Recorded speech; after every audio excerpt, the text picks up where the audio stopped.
And so for months, I took 2 wooden guns. They were just copies of my firearm from work. And I would sit on the couch and push on them because my wrist was broken and my hands all tore up. I remember one afternoon, I took those 2 guns and I told my wife, watch this. I hadn't done it yet. I'm going to do a full push-up on these guns. And she's like, don't do that. I got down, I got on my knees, and I put the guns down, and I took a deep breath. And when I went all the way to the top and I locked out, you know, my eyes were tearing, and because it hurt like hell. And my wife was just standing there crying, and she's like, why are you doing this to yourself? They're telling you to take time off. You need to relax. I go, I cannot relax. I'm not going to let that guy beat me. I went to the doctor one day, and I took the highway patrol form. And I wrote for him, I put, John can do everything. He should go back to full duty immediately. He's good to go. He's perfectly healthy. And I went to my checkup and he looked and he's like, oh yeah, it's looking good. Okay, yeah. And then I go, oh, I got something for you, doc. I pulled it out and I slid it across the desk right there. And he goes, what is this? I go, well, read it. It's our form from work for full duty. And he reads it and I go, you need to sign it. And he goes, no. And he said something very important to me. He goes, you're disabled. I said, excuse me? I just reached in my backpack. I took those 2 guns, I smacked them together, and I put them down on the floor, in the shiny hospital floor, and I just started doing push-ups. And I got to, I don't know, 15 or 20, and I looked up at the doctor and I said, I can keep going if you want. Now, if you want, I can do 3 sets of 6 pull-ups on that door sill right there. I'm ready to rock. In fact, I need to go back to work. If you don't let me go back to work, you're gonna further damage me. So let me go back to work, let me do what I gotta do. He did not say a single word. He took his pen out, he goes, puts his pen back, does a 360 or a 180, walks out the door. Didn't say a word. I was like, huh, all right.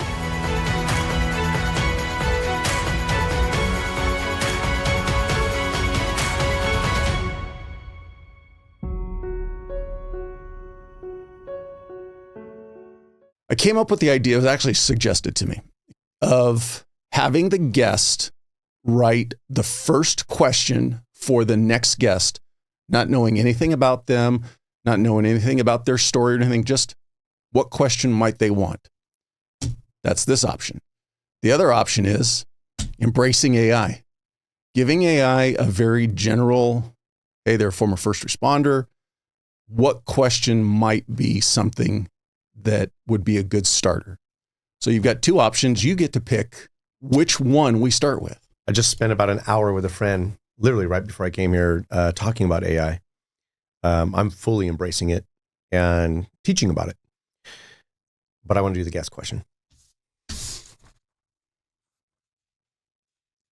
So I'm asking them this. No, you're there. It's as is it.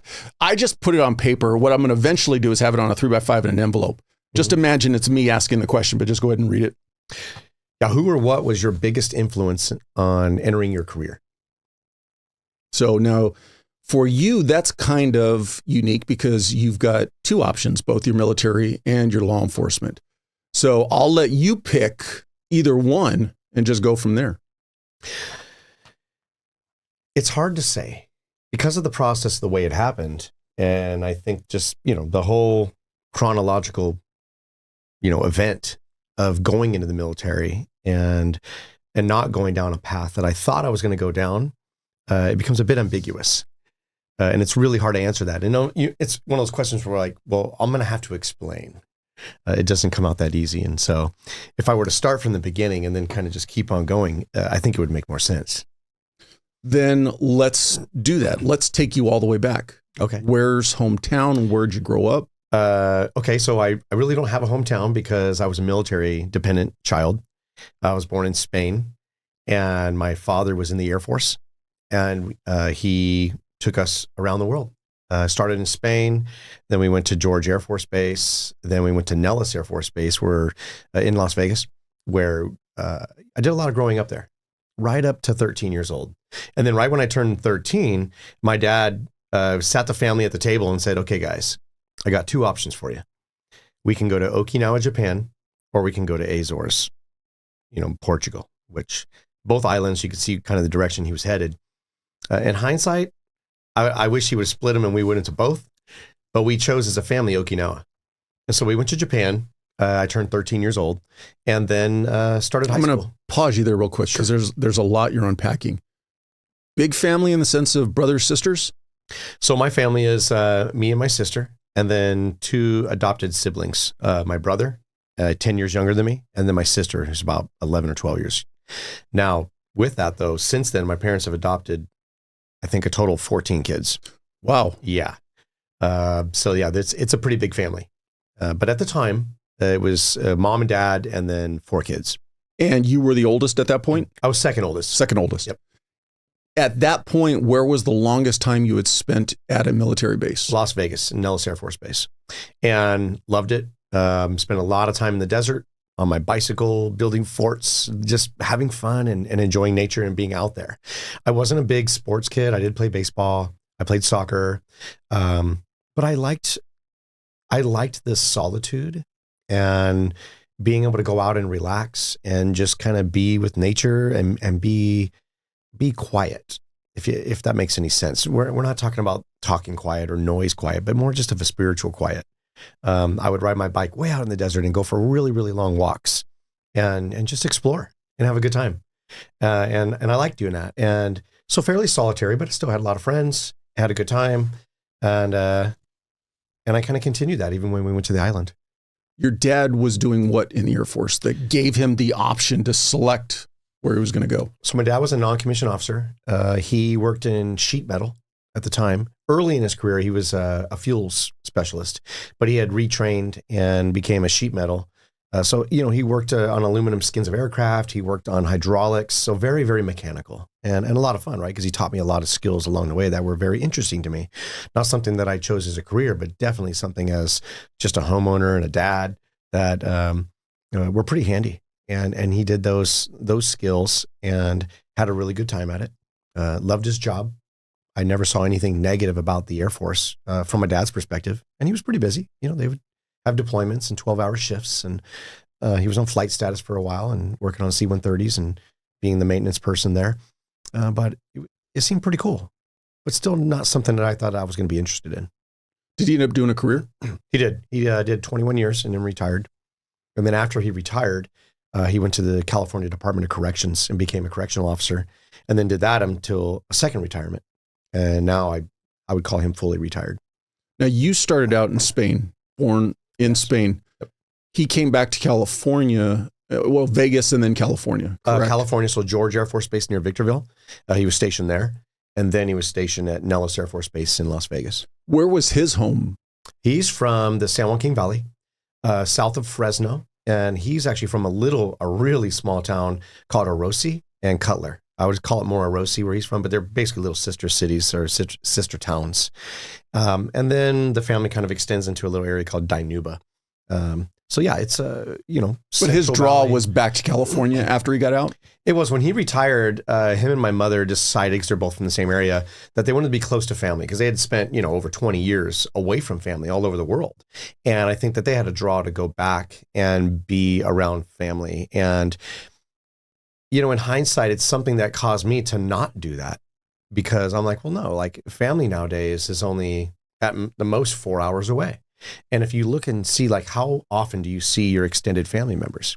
And if you drive to go see them or, you can simply just get on a plane. So really, we have the whole country. But somehow I ended up back in California. We never get far from our roots. We don't. I think that we stick to what's comfortable and what's predictable. And I think for me at the time when I transitioned out of the military, which we can get into later, I went back to comfort, psychological comfort. And then everything went from there. So going back to that pivotal decision that your dad threw out to the family. Yeah. Am I inferring that it ended up being something pretty pivotal for you? It was. And it's kind of funny, right? It's almost cliche. At the time, Karate Kid Part 2 came out and they went to Okinawa.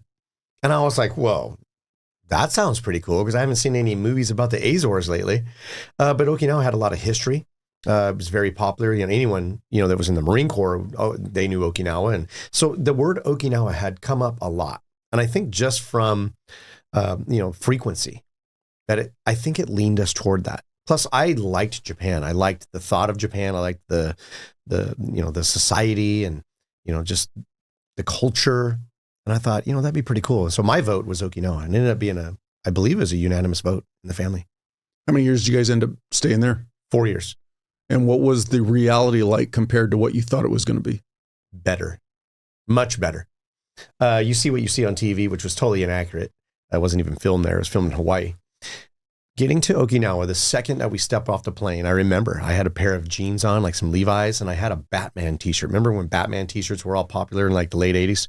And the second I stepped off the plane, I had never experienced humidity like that. And it was surprising. And then I realized I'm not going to wear jeans again for 4 years. I'm going to wear shorts and a t-shirt and flip-flops. And so we ended up living off base, and it was amazing because around every corner was a new adventure. And by a new adventure, I mean, I'm a watcher. I like to look at things. I like to absorb things. I like to learn things. I'm a lifelong learner. And every corner I went around, it was something new that I'd never seen before. A new product, a new sign, a new style of telephone, anything, a new car, a new person.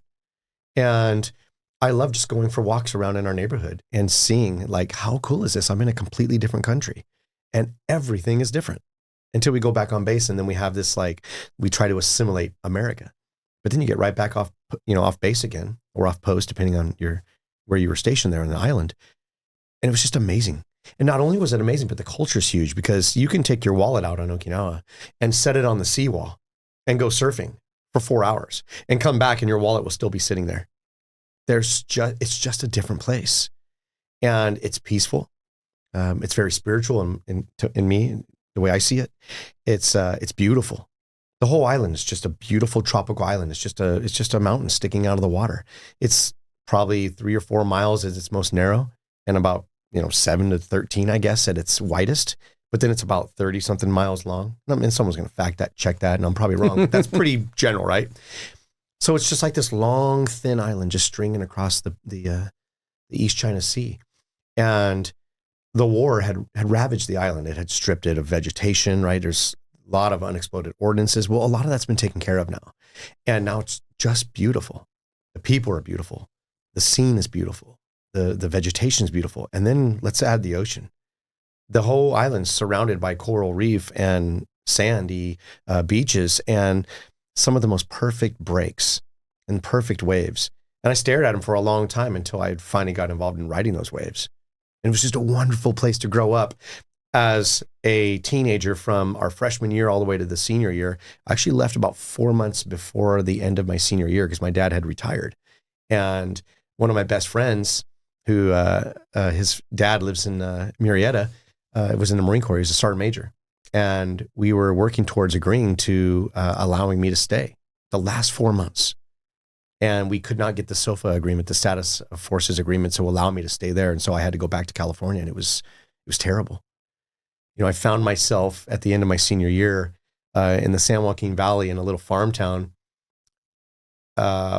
feeling more alien than I did on a tropical island in the middle of the Pacific, because that's where I did a lot of my growing up, a lot of my formative years, when my clay was soft and malleable. And I was becoming, I thought at the time, the person I was going to become. And now I got ripped away from that, and I'm in a foreign place with all new people, and I'm a new face, and they don't trust me who I am. And I try to tell them I'm from Okinawa, and they're like, yeah, right. And there wasn't a lot of trust there. So it was a bit torturous. And I'm sure it was torturous for my parents to put me through that as well. And so, yeah, it wasn't fun. It wasn't fun coming back to California. You just said something that I found very interesting, in that when you were talking to kids those last couple months of high school, and that you'd say where I'm from, and you say, I'm from Okinawa. Had you adopted that identity as that is where you're from? Yeah, at the time. And I don't mean it flippantly or anything like that, because you got the opportunity to be molded by so many different locations in your life. But at the end of the day, we all claim one place as what was the identifier for us. Mm-hmm. I think as a 17-year-old, how I had lived in Vegas for, I think, 7 or 8 years. And I didn't say I'm from Vegas. I said I was from Okinawa at the time. And I think that was important because I did a lot of my growing up there. I did a lot of becoming who I was going, or at least who I thought I was going to become in the future, between 13 and 17 years old on that island. And my experiences that I had, and my best friends that I had, and my lifestyle that I led, riding waves, enjoying the tropics. I absolutely love the tropics. I was just there last week, not on Okinawa, on a different island. And I will always be drawn back to that environment. So yeah, I think so. I think I've adopted that space. And that space it's not specifically Okinawa, because I've lived on Hawaii for several years. I just got back from Rapa Nui last week. You give me a chance to go to the tropics and spend some time on an island, I'm going to take it. I think that I'm very much drawn to that. And I think it is a big part of my persona. You adapted to the humidity, just ditch the jeans. And that's how I adapted to it, because I literally did not, I think I wore a pair of jeans one time in 4 years. My uniform on Okinawa was a pair of Flojo flip-flops, sandals, the kind that used to wrap around the back of your ankle. I don't remember those that cross over the front. Love those things. Cannot find them for anything. And a pair of board shorts, and then just a surf t-shirt. And then to finish the uniform off, some really long hair. Now, having spent, I believe you said 7 years in Vegas. Yeah. Were you always naturally drawn to the ocean, but just didn't have the exposure to it? Or I didn't know that I was drawn to the ocean like I was until I experienced the ocean and fell in love with the ocean, because it's going to start sounding really generic, but I also really love the desert. I spend a lot of time in Death Valley. I'll spend a lot of time up in the Black Rock Desert. I love the desert. I'm very much drawn to it as an adult, but I think at the time as a teenager, and then of course there's momentum and inertia to that tropical environment of living in the islands really stuck with me. You know, there's other things that I'm attracted to too, but I think what I am, you know, I'm a holistic puzzle that's been pushed together from all these different places and these things that I love and these people that I've, you know, come to interact with, and the cultures that I've gotten to experience and the languages that I've, you know, picked up along the way. But I think at the time, I didn't know that I would love the ocean like I did. And I became the kind of person who would, you know, school was over and I was down at the break. And if there was no waves, then I was snorkeling and I was swimming and I was exploring the reef. I mean, I was just attracted to it because I'm the person who likes to do those walkabouts and walk around and just be with myself and just quietly soak in the space and then turn around and go hang out with my friends. It was great balance. It was really good. And it kept me in shape too, big time. The reverence that I'll use, the way you talk about it, it sounds very appealing, especially for a young boy growing up and kind of learning yourself. I say this often. I think one of the things that the kids are missing today is parents don't let them just go out the front door and just go explore. Oh gosh. Huge point. So, especially being on Okinawa, there was no crime to speak of. And at least at the time when I was there, or that I knew of. So maybe I was naive, but that has formed my opinion. And being in a place where my parents could trust that I could just leave, and I would get on my mountain bike and disappear from sun up to sundown. And several times overnight, I would bring a tent and I would go camp, and there was no worries. And to be in a place where you don't have to worry about someone coming up on you and doing something to you, and you can just enjoy yourself and keep your head down and focus on, you know, something, a hermit crab. You don't have to look over your shoulder. That's huge. You know, I was involved in martial arts there as well, and that kept me very, very busy as well. So there was a lot of balance so that my parents could just say, go. And there was no internet. There was only one TV station, and it was, you know, the AFRTS, the Armed Forces Radio Television Service. And no one wanted to watch that, you know?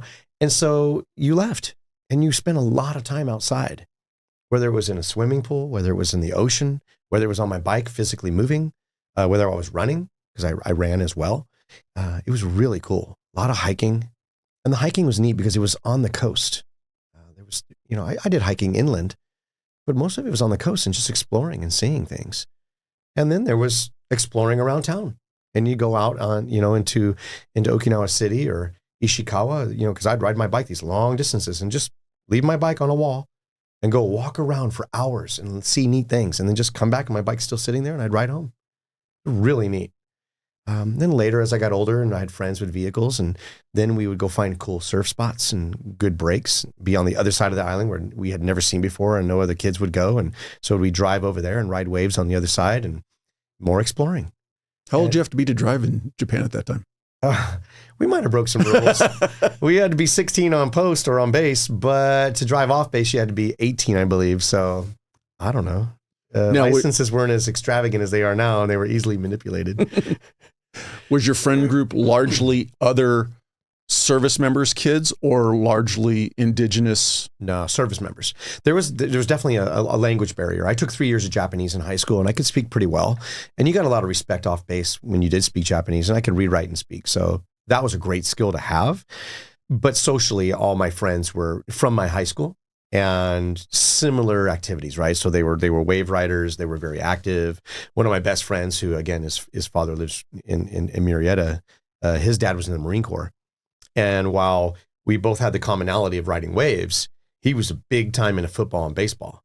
And I played football, but I just did it to get my letter and my pin. I'm like, whatever, I'm going to ride some waves. So I didn't like the big team event sports. I liked the sports that were more solo oriented because probably because I was lazy, because I just didn't want to deal with people. And I just wanted to be by myself and hang out. I don't know what it was. And I'd love to decode that one day and figure out why wasn't I into large sports? And maybe it's genetic, because even my kids don't play large sports. They play singular sports. And that may be nurture because they've seen me, or it may be nature. I'm not sure. The adventurous spirit, the getting on your bike, throwing a tent on the back of the bike and being gone for overnight, was that instilled in you? Was that taught, or did you have it naturally and your parents just allowed you to explore it? A lot of that probably came from my dad. Living in Vegas, we had Lake Mead, and I do not remember a period where we didn't own a boat. And I remember we had this ugly boat. It was puke, yellowish green. It was called, I think it was a Sunliner, and it was about 16 and a half feet, and it was a tri-hull. So it was terrible in the waves. Had a Volvo, inboard, outboard engine. And looking back at it, like, what a crappy boat, Dad. But you know what? It was an amazing boat, because we spent, in my mind, right? The image in my mind is we spent every single weekend out there. We'd stop at the gas station early on a Saturday morning. We'd fill that boat up. We'd go up to Lake Mead and just spend till night. And it really did seem like every weekend. And we were out there playing, and he would park the boat, and he'd be like, go. And we just go explore in the desert and climb. And sometimes there'd be cliffs, and we'd be climbing. If you fall into the water. It's like, it was great. Then we would go to Red Rock Canyon and Mount Charleston. And my dad had a Trail 90, and he would put me on the back, and we would just go into the desert and just ride and ride and ride. I had to have gotten it from him. I think the mindset of it, it's okay to go explore and to go see what's over the next hill. I think sometimes people are afraid of that. And he taught me that, let's go see what's over the other side. We'd go to gypsum mines in the middle of the desert. Probably now they're all locked up, but back in the day, you just show up and start exploring. And we'd be inside of a mountain for 10 hours. It was probably super dangerous, but we'd have 2 or 3 flashlights apiece, and we would just explore. And it was just natural to me. It was like, this is what you're supposed to do. You're supposed to go see the world that you live in. And sometimes we'd go into town in Las Vegas, and we'd go to explore the Strip. It was just the same attitude. And he's still like that. And I'm still like that. And now my kids are like that. That's cool. Yeah. I think for me, if I had to think back of a very poignant moment when I really had that realization of what it must be like to go explore, was the first time I went to Bodie. And you're down in that bowl of this old mining town, ghost town, whatever you want to call it. And you look all around you, and it's hills in every direction. And what it must have been like to load up a wagon and go, you know what, we're going to go that direction. Don't know what's over that ridge, and we're just going to go find out. Mm-hmm. My dad, and my conversations with my dad is, a lot of times we'd find ourselves, say, in the evening time, talking about the stars and the universe and time and dimensions and all the cool things that come with that, right? But when it's daylight and we're walking around in a place like Bodie, a wonderfully preserved ghost town, you walk around and you say, like, I wonder what it would have been like to live in this town with the snow up to your knees and go into that saloon right over there that you can look in the window and see what it actually looked like. How cold was it in there? What did it smell like? What did we eat? What did they have to drink? Was it good beer? Was it disgusting? I don't know. What did you wear? Were your clothes comfortable? These are the conversations that we would have. And it was really fun because you weren't just exploring a physical space, say, with your eyes, but you were exploring it with conversation and intuition. And it's very cerebral and cognitive. Even if it's on a very shallow level, like, oh, I wonder what it'd be like to to do X, Y, or Z. We did the same thing in Okinawa. I wonder what it was like to roll up on this beach in World War II and to be bombarded by the enemy at the time. Wow. Or there was caves behind our house. A lot of people didn't know about them. Literally 100 feet from our back door, you could go down into the jungle, go down to the bottom of the ravine. And if you walked along the ravine long enough, you'd see little openings. And if you went inside, there was huge caves back there, but they were not natural caves. They were man-made. And that's where all the Okinawans, the innocents, right? The non-combatants would hide. And we would explore those. And with that came the conversation of what we're looking at and what we're experiencing and what would have been like back then. Love doing that. Bodhi is a wonderful example of that. Just on a very surface level, your dad sounds like a really cool guy just to sit and have a conversation with. With my laps around the sun, one of the things that I've come to learn is, as parents, we can do so much good and so much bad without even realizing it. And I think it seems to be more today than when you and I were growing up. But this sense of wrapping our kids in bubble wrap, not let them experience anything on their own to where they might experience a problem that they got to work through. They might experience rejection. All of that stuff that comes from just encouraging your kids to think outside the box. And like you mentioned, just having those conversations of instilling in you the idea of think beyond what you're looking at right now. Okay, this is here, but what was it like? And just in a way, teaching you to think about the bigger and greater picture and how you're just a small piece in a very big puzzle. Yeah, in my terms, what I translate what you're talking about around it, I call it third level thinking or third layer, but I call it level.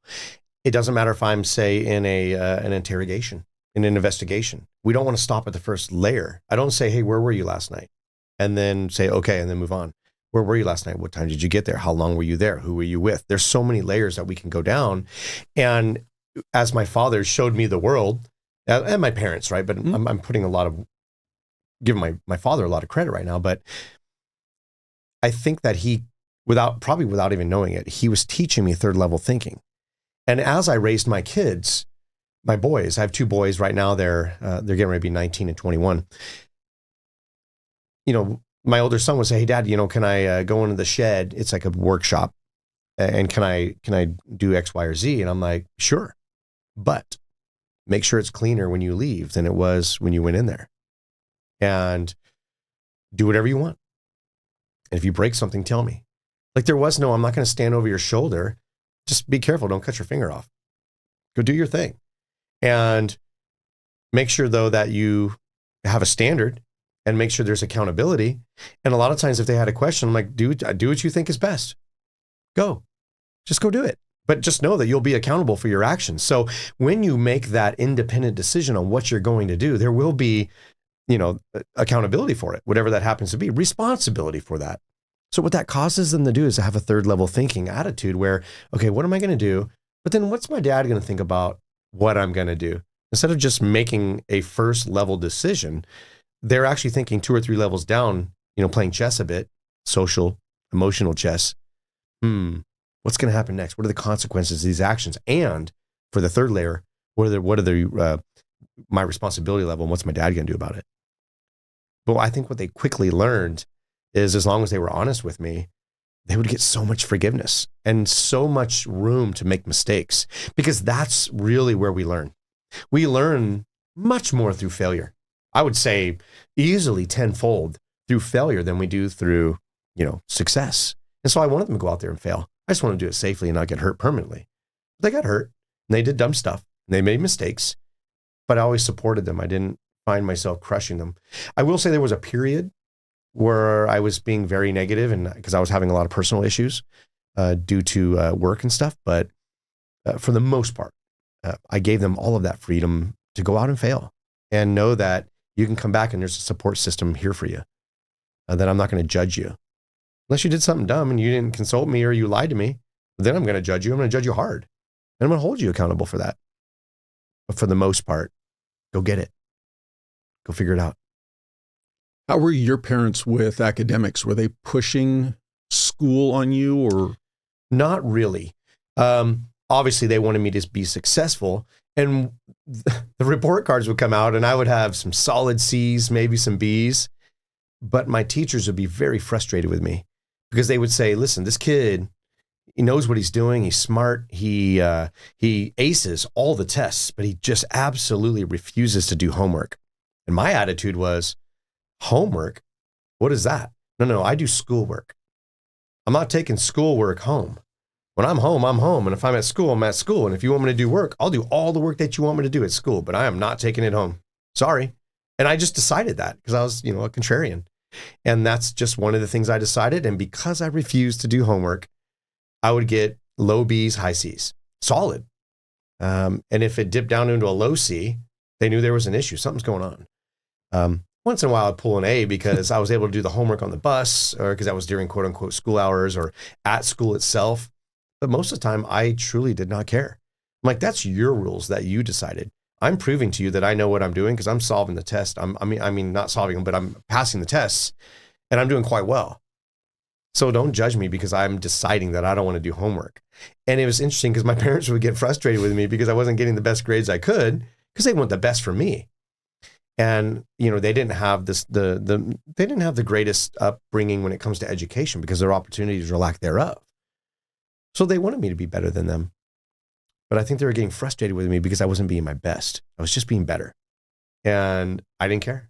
I'm like, I don't care.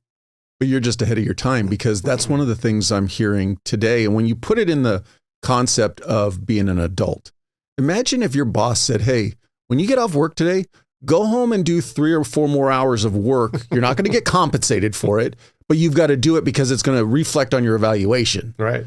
That's garbage. Right. And so the idea of kids not getting their schoolwork done during school hours is actually something I hear thrown around a lot. And I think it's a good idea.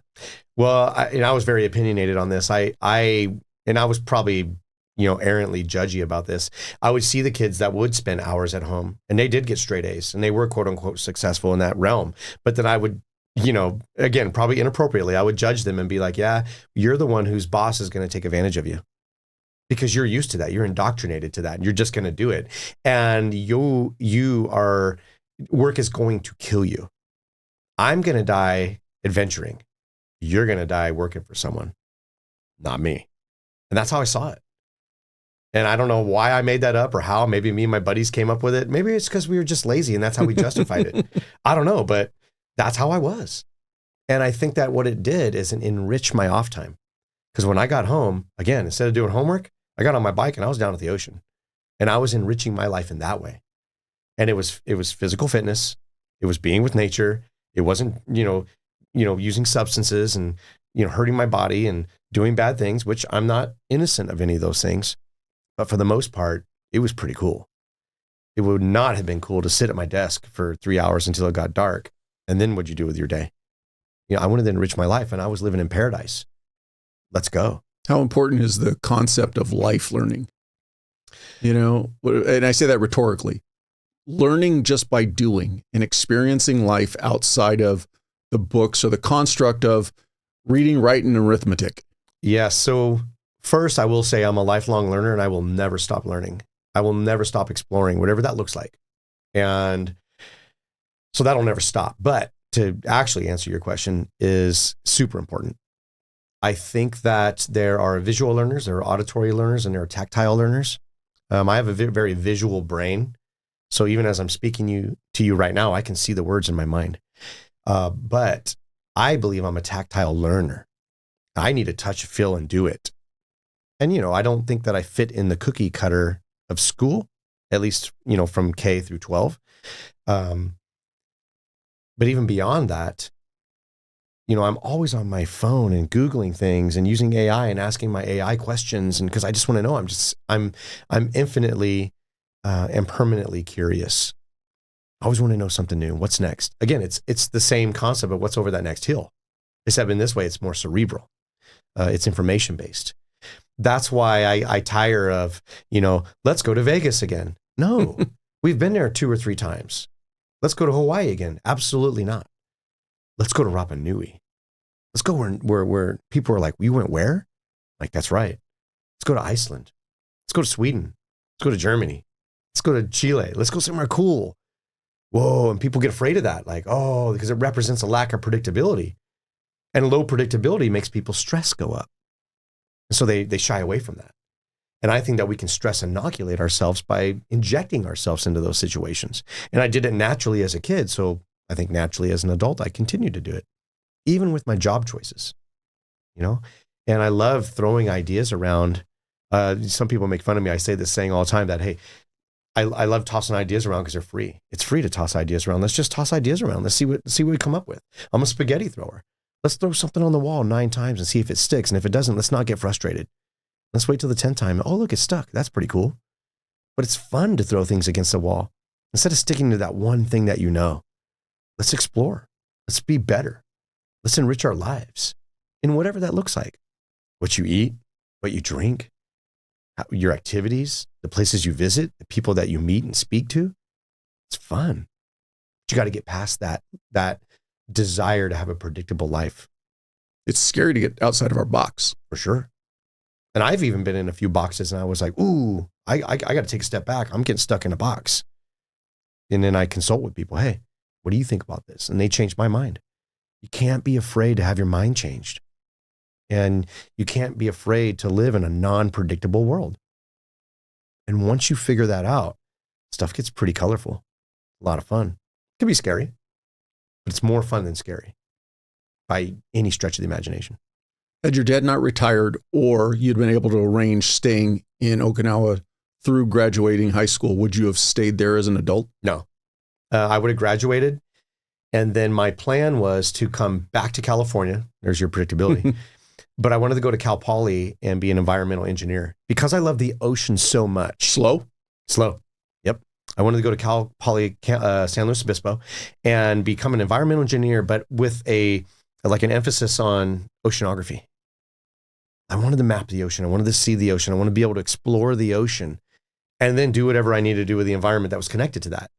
One of my hobbies on the side as a teenager, I used to draw maps. What a weird hobby, huh?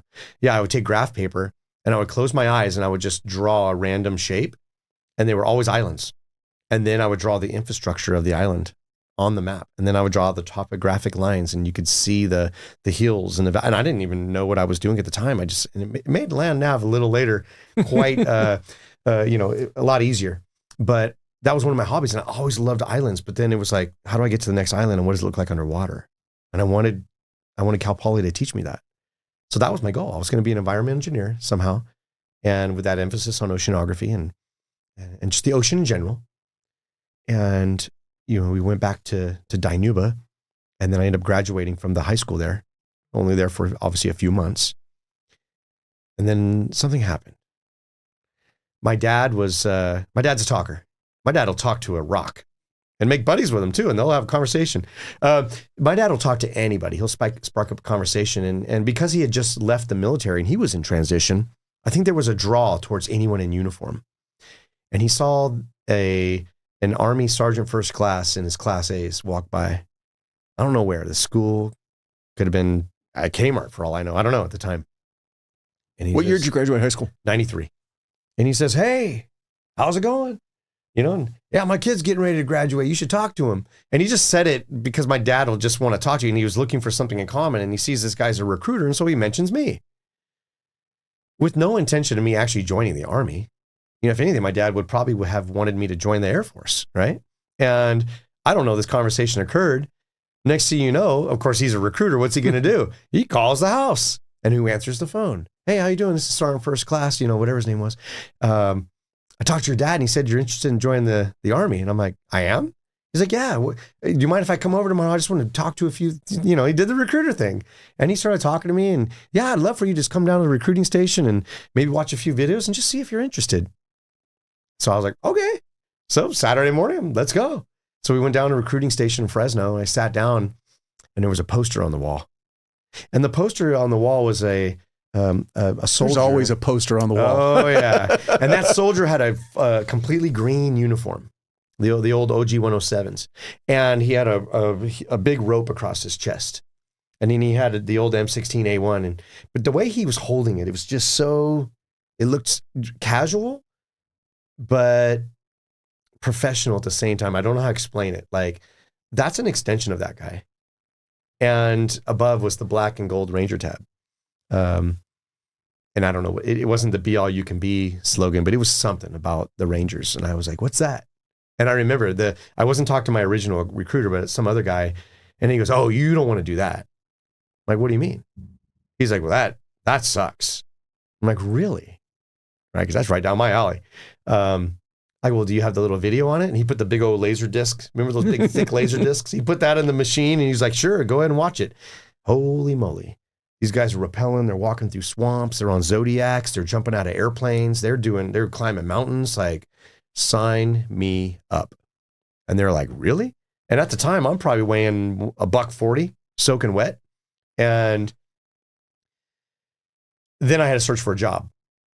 And I remember my grandfather, who served in Korea, he said, he said, don't volunteer for nothing. He was in the Army. Don't ever volunteer for nothing. I'm like, okay, I wonder what that means. And then he always said, if you could ever get a job, work for the commander, because everyone else is getting shot. And this is his experience, right? I mean, he's in Korea. He's watching everybody get shot. And he was the commander's driver. So he drove his Jeep. He says, be the Jeep driver or be the radio man. Well, there ain't no job in the Army that's a Jeep driver that I'm aware of. But there was a communications operator. So I asked my recruiter, I said, well, remember when you played Army guys, those little green Army men? And one of them was the little guy holding the radio and he had the antenna sticking out of his back. Well, I remember when I would set up my soldiers on my little fake battlefield when I was playing with my Army figures, the commander, who always had the little pistol, and then you had the radio man with the antenna. Was always next to him?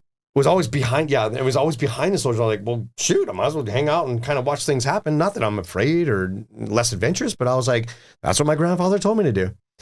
It's kind of silly. I've never told anybody these things. This is bringing back memories right now. And I told the recruiter, I said, quick, I want to pause. Prior to your dad striking up that conversation with the recruiter, had you and your dad had any conversations about you possibly going in the military? Oh, yeah. And my answer was absolutely not. And I remember because, some of the Marines and stuff in our neighborhood, wherever they'd call like a newer person a boot.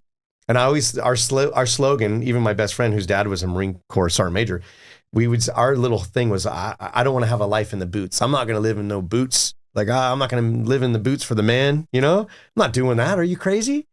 No. And, I want to grow my hair and grow my beard and wear an earring if I want or do whatever I want, but I'm not having the man tell me what to do. So it was always an absolute negative. I never saw myself joining the military. Ugh, that was yucky. Was your dad on board with it? Like, all right, you don't want to go in the military? Or was there always that I wasn't going to give him a choice. But was there always that subtle push, pressure of, hey, you really should think about this? I don't think so. Not with my dad, but he did try to instill a military style of discipline in the house sometimes, and it was really annoying. And I think that even pushed me further away. So I was just like, no, it's not going to happen. You can try, but not happening. And I think they knew that I had a pretty strong personality. And if I decide something, it's going to happen or it's not going to happen. But that poster and that video, and then he goes, well, yeah, we actually do have a job. It's, it's a communicator, like a radio telephone operator type job. And I'm like, well, does it come with a Ranger contract? And he's, funny you ask. Yes, it does. Comes with the unassigned Ranger contract. I go, what does that look like? He said, well, you would go to basic training. Then after basic training, you would go to airborne school. Then after airborne school, you'd go to RIP, the Ranger Indoctrination Program. And then you would get assigned to the 75th Ranger Regiment, either the regiment itself, the headquarters, or one of the 3 battalions at the time. And I'm like, really? And then what? He goes, well, see that video? You'll do that stuff. And I thought, wow, okay, sign me up today, right now. So I came back that Saturday with a piece of pink paper and I did the delayed entry program and I joined. And that was in like April and I was gone. Days after actually, no, not days. After I graduated, I went back to the beach just to kind of have a moment with the ocean. My uncle lived in San Luis Obispo. And I stayed for several weeks and surfed every day. And then I went back home and then I left. I think before I turned 18, it was like in June. And then I hit basic training and had a blast. Where was basic training at? It was at Fort Gordon, or not Fort Gordon. It was at Fort Jackson, South Carolina. That's where basic training was. And then Fort Gordon was the signal school, the signal corps stuff. So I went to, Fort Jackson and went to basic training and just absolutely loved it. Loved it, every moment of it. I was physically fit. I did really well on my PT tests. I loved everyone around me. I loved the drill sergeants. Like, I don't think you're supposed to enjoy it, but I had a really good time. And then I graduated and I went to Fort Gordon and went to like 17 weeks of training for communications. And then went to Fort Benning and went to airborne school. And then when we finished airborne school, they told everyone who had, that was going to the Rangers to go stand over there with your duffel bags. So we did. We were in a little formation, and the whole time in airborne school, you say clear, Sergeant Airborne. That's how they say, are you clear? Do you understand? And you say clear. And I remember this cattle truck rolled up, and this corporal and this staff sergeant got out, Sergeant Puckett. And he walked up with like a 3-finger Copenhagen dip in his mouth with a beret, a black beret. And he walked up and really nonchalant. You guys here to go to the regiment? Clear, Sergeant. And he says, don't you ever say I'm clear. Do I look clear to you? Can you see through me? He probably said it 1,000 times, but of course we screwed up and said that. And he's like, for now on, it's yes, no, or roger that. And, so is everyone here to go to the regiment? And some goofball said clear again, because we were programmed for the last 3 or 4 weeks or whatever it was to say clear. And he commenced to destroying us in front of all these people that are going to their bases and they're seeing their families. And we didn't have any family there. We were getting ready to go to their next spot. And he hammered us for a long time. We'll just say a long time. And then he stood us up at attention, and then he said it again, like, now, do you understand? I'm not clear, correct? And then somebody said clear, and they're like, oh God. And they knew they said it wrong. And we're like, this is our existence. And so he made it really rough for us, and we ended up running to the regiment instead of getting on the truck. And then that started a journey. And that journey lasted my first enlistment. And I ended up going to 3rd Ranger Battalion, having an absolutely wonderful time, being surrounded by Rangers that had just gotten back from Somalia. Some of them were literally coming back as I was in 3rd Bat. They're coming back from being injured. And not a very happy place or fun place to be for a brand new Ranger, but probably one of the most enriching experiences I ever had in my existence is being around those people, those Rangers and those NCOs, and learning from them and emulating them and wanting to be as awesome as they were. And I did my 4 years in 3rd Bat and then re-enlisted. I had gotten married right before I re-enlisted, and then re-enlisted to go to Hawaii. And I went to 25th Infantry Division. And I went to the 25th, and we spent another about 4 years there. There was an overlap. So it's like 8 years that I did in the Army. And I moved over and got to do work with the Special Operations Command Pacific with the Joint Task Force Full Accounting. And I got to go to Vietnam and be part of the operations of returning our lost service members from the war, the Vietnam War. And that was, you want to talk about enriching. And then that pretty much was the tail end of my career. And then I got out with the intention that along the way, my father had said, hey, you're in the Army, you're coming up on halfway, you got to make a decision. Are you going to get out or stay in? And he goes, if you get out, you should look into law enforcement. And he was already a prison guard at this time. He was, yeah. He was working for the Department of Corrections, and he suggested that. And I had put in an application for CDCR. But then one day I said, if I want to spend 30 years in a prison, I could just go rob a bank. I don't want to spend that time with those type of people. I want to be out on the street and explore over what's next, over the next hill. And I did that. So I put in applications for LAPD, LASO, Phoenix PD, Las Vegas Metro, and the California Highway Patrol. Before we make that transition, let me take you back. Going in, you went in on Ranger contract. Mm-hmm. Are you augmented or segmented during basic training with everybody else who's on a Ranger contract? Are you getting extra attention, extra training, anything like that? No, I don't know if that's true now, but at the time, no, not at all. In fact, people didn't even know. We just went through the normal training, and it would come up once in a while. But if I remember correctly, we were pretty quiet about it because we didn't want to get any extra attention. So yeah, we kept that on the down low, and nobody ever really mentioned it. You mentioned being smaller in stature, especially when you enlisted, $140, I think you said. About $140, yeah. Did you have to put on weight to get through the selection process? How was your size an impact on that? So in basic, I gained probably 15 pounds. I don't know if that's just diet and exercise or the combination of it, but I gained a lot of weight. And a lot of that weight, right, was in my thighs and my calves, my back, my arms, my chest. And I got in pretty decent shape. We had some really good drill sergeants, and they were really good with PT. You never would expect that that's where you would make your most gains, right? It's basic training. You expect to lose gains. Right.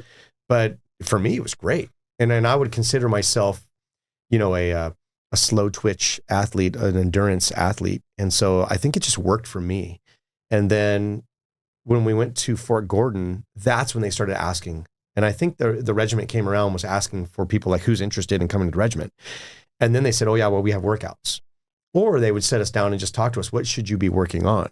And so I remember as a private in advanced individual training, I went to the PX or the clothing and sales place, and I got a rucksack, and I got a load bearing vest or a load bearing belt and with the suspenders, and I got the canteens, and I got it fully kitted.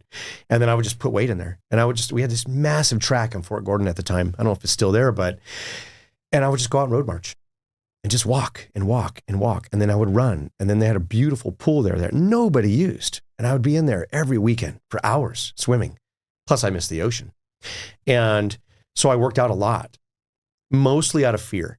I didn't want to get to the regiment and RIP, the Ranger Indoctrination Program, and suffer. And I remember even in airborne school, after AIT was over and we went to airborne school, I still had my ruck. And I remember I was walking around Lawson Army Airfield one weekend, and right in the middle of airborne school, I'm like an E2. I'm a nobody. And I got my regular Army boots on. I don't even have jungle boots yet. And I strapped that ruck on and I went for a walk when everyone else is out partying and drinking and doing whatever they're doing. No judgment on them, right? They're just enjoying themselves. But I was road marching. I remember I was walking around Lawson Army Airfield, and I remember somebody stopped and rolled their window down, and they're like, hey, what are you doing? And I'm like, am I messing up right now? Like, and I was like, well, and I said, sir, because I don't know who they are, right? So I'm like, I'm road marching, sir. And they're like, what unit are you in? And I said, oh, I'm in airborne school. And they're like, where are you going? I'm like, well, I'm going to the regiment. I'm going to RIP next. And he just stared at me and he goes, he did the old Army huh. He's like, huh. And he just rolled his window up and drove away. And I was like, what just happened? And I'm all by myself. Again, I'm that quiet person who likes to be by themselves and do a lot of thinking and I was just out there road marching, and I was taking it serious, right? Because it mattered to me. I didn't want to go and suffer, and I definitely didn't want to fail. I remember my dad right before I left for basic training, and my dad makes jokes. I didn't take what he said as a joke, but he looked at me and did the old slap your shoulder kind of thing right before you leave, and he said, Army Ranger, huh? And I said, that's right, Dad. And he goes, you're never going to make it through that. And it was like a gut punch. Do you think it was him doing a little reverse psychology on you?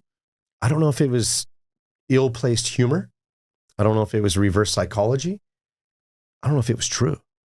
He's looking at somebody and you're judging someone who you've known as a child, and you see them as your child. And maybe I'm exaggerating. Maybe I was only $135. But something made him say that. And part of the fire in my gut was, I'm going to prove you wrong. So maybe it could have been reverse psychology. I'm not sure, and I've never asked him about it. I think if I did ask him about it, I would get a little bit judgmental and say, and it would go from the why to how that made me feel. And then I would get a little frustrated with him, maybe angry, and maybe demand an apology. Like, that was really stupid. You shouldn't have said that. But it was also a really important thing to me because it was a life lesson. And with my own sons, I would never say that. I would always support them and say, I'm super proud of you. And I can give you examples of how that has played out. Because from the way you talked about your dad previously, that doesn't sound like what would come from him. Right. To me, just my first instinct was he was doing some sort of reverse psychology on you. Yeah, but even if it was reverse psychology, I just think it was ill-placed and inappropriate. So true. But that's my opinion, because I know how it made me feel. And it crushed me. I wanted him to say, I'm proud of you, and that I can't wait to watch you succeed. But instead he's like, you're never going to make it into the Rangers. And unfortunately, maybe a little envy. Maybe, maybe. I don't know. We've never really had that conversation, and maybe this is a catalyst for that to occur. I'd have to think about how I would want to go about doing that appropriately with him. But I pushed and I trained and I did my best, and I showed up at RIP, and it sucked. It was terrible. Were you able to get straight through the first time? Any injuries? Nothing? Nope. I was ready. I didn't I'm not going to sit here and say I excelled. I wasn't some sort of hero. And there's people that I remember in RIP that I know to this day that they are heroes. They're amazing humans. You know, they might be on the spines of some of your books in your library now. And I remember them. And I remember looking up to them like, wow, okay, that's my standard right there, that person. And I will just strive for that standard, knowing I probably will never achieve it. But what a great human example. But I was ready, and I did my part and my responsibility, and I made it through.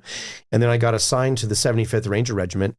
And so I went and got my beret sewed up, and I got my scrolls sewn on my uniform for graduation. And then, I don't know, about 2 hours before we graduated, they yelled at me and told me to come here, and I did. And they handed me a set of orders, and it said, yeah, your orders to 75th are revoked, and you're getting assigned to 3rd Bat, which is literally just one fence away. But I was like, huh, okay, like, sure. And I showed up at 3rd Bat, and, you know, and I earned my place for the next 6 months. It's a very, very interesting place to be for about the first 6 months of being in regiment, until they understand, like, okay, this person truly wants to be here, and they are not a liability, they're an asset. Do you create a wish list of where you want to end up? You do, actually. Since there's only 3 battalions in regiment, you could get assigned to 1st Battalion at the time, which was in Savannah, Georgia, at Hunter Army Airfield. Or you could get assigned to 2nd Ranger Battalion, which was up in Seattle, Tacoma, at Fort Lewis. And then you could get assigned to 3rd Ranger Battalion, which was at Fort Benning, Georgia. And I actually would stand in 2nd Platoon. You stood in the platoon where you wanted to go. And then I, wanted to go to 2nd Bat, obviously West Coast. But honestly, I think it's because my last name starts with a W that I'm just last to get picked. It's just the Army way, right? If your name ends with an A, then you're probably going to get the first pick, right? It's just the easiest way and the most efficient way to do things. And I think that the other people in my job field that they needed to fill slots in, their alphabet came before mine. And so I literally got last pick, even to the point where I was supposed to go to regiment because I wanted to go to 2nd Bat, and they're say, nope, you're going to regiment. Oh, nope, you're going to 3rd Bat. I'm like, dang, okay. Make up your mind. And you know what? I'm so happy I went to 3rd Bat, because if I had not gone to 3rd Bat, I would not have interacted with the people that I interacted with. And that's my timeline. That was supposed to happen. That's my universe. And had that not happened, then it would be a flawed universe. It was wonderful. As bad as it sucked sometimes, and as hard as it was sometimes, and as harsh on us as they were, I wouldn't take back 1 minute, maybe a couple minutes, but not too many minutes. You mentioned you graduated in 93. So did you go in 93 or 94? 93. And you're just after the first Gulf War at that point, correct? But then you said you did 2 enlistments. So were you in on 9/11? No, I had just gotten out, and that was terrible. What powers you through your day? If you're like me, coffee's at the top of that list. So take your coffee to a new level with Trident Coffee, a veteran-owned brand that's redefining your coffee experience. Cold brew experts, their instant cold brew is a game changer. And though they roast their beans to excel as a cold brew, trust me, their coffee tastes just as amazing hot. Trident Coffee is also committed to your wellness, with ingredients like organic mushrooms, adaptogens, and nootropics to help boost your focus and support your immunity. It's made for those who enjoy good coffee and value quality and health. Whether you're looking for that perfect, refreshing cold brew or a smooth cup of hot coffee to fuel your day, Trident Coffee has you covered. Head over to tridentcoffee.com and use the promo code TDP15 for 15% off your order. Because when I got out of the Army, I was actually on orders to go back to regiment. So I put in what's called a 4187. So I put in for my orders to go back. And then I would have went to, at the time, it went from RIP, and it might have been ROPE, the ROP, the Ranger Orientation Program, or it might have been RASP, the Ranger Assessment and Selection Program. But either way, I was going to go back in there to make sure I'm still good to go. And then, I don't know, I probably would have got assigned back to 3rd. Who knows? But at the last minute, that's because let me pause. Coming up on ETSing, or, ending your time in the military, is scary. And I remember the first time that my enlistment was coming up, one of my buddies was going to the Fort Benning Law Enforcement Academy. Right on base, they had an LEO academy. It was pretty cool. And he got his post certification, and then he did not re-enlist, and he went off and became a cop. And I'm like, that's awesome. Was that a working relationship that they had with the state of Georgia? I think so. To offer that training? Yep. It was kind of, yeah, it was like a transitional program at the time, I believe. I could be wrong. But one of my Ranger buddies did that and went off and became a cop. And I was respectfully envious of him. I'm like, wow, that's really cool. And I think that was my very first catalyst, maybe a genesis, if you will, for being a police officer. Like one of my Ranger buddies did it. I'm like, and then he's going to go do a cool job. But I was afraid. I'm like, I can't get out. I'm not ready. I didn't think I was mature enough. I didn't think I was financially stable enough. I didn't think I was well educated enough. I just very afraid. And so I re-enlisted. And on the second re-enlistment, I had the same fears. But my dad talked me out of it. He said, no, you'll be fine. And if you go to one of these agencies, they're going to send you to an academy. They're going to pay you in the academy. Well, how much, Dad? And it was more than I was making in a month, or 2 months in the Army. And I'm like, really? So I finally got the guts, and I was on orders to go back to to regiment. And then at the last minute, I pulled my orders, and they weren't happy about it. They actually tried to bar me from re-enlistment in the future because of that. And now I know it's just a simple little letter. Why'd you do that? And why'd they put that code on your DD 214? But yeah, they weren't happy that I was rejecting those orders. And, that's a much needed job as well. But I had to make the decision. And I knew if I made the wrong decision, then I could just go back in the Army and go back in. Let's just do this. What is terrible is I got out, and then I had applied for the Highway Patrol. That was one of the agencies. And that was the one that came back most appealing, because I could travel anywhere I wanted into in the state. And they had all these different cool jobs I could do. And I was like, oh yeah, that's for me. And so when did you get out of the Army? 2001 in like late spring. And you mentioned there was a fear of getting out, not knowing what was going to be on the other side. But on the flip side to that, was there any desire at all to make it a career? To make the Army a career? There was. And, I wanted to become a warrant officer.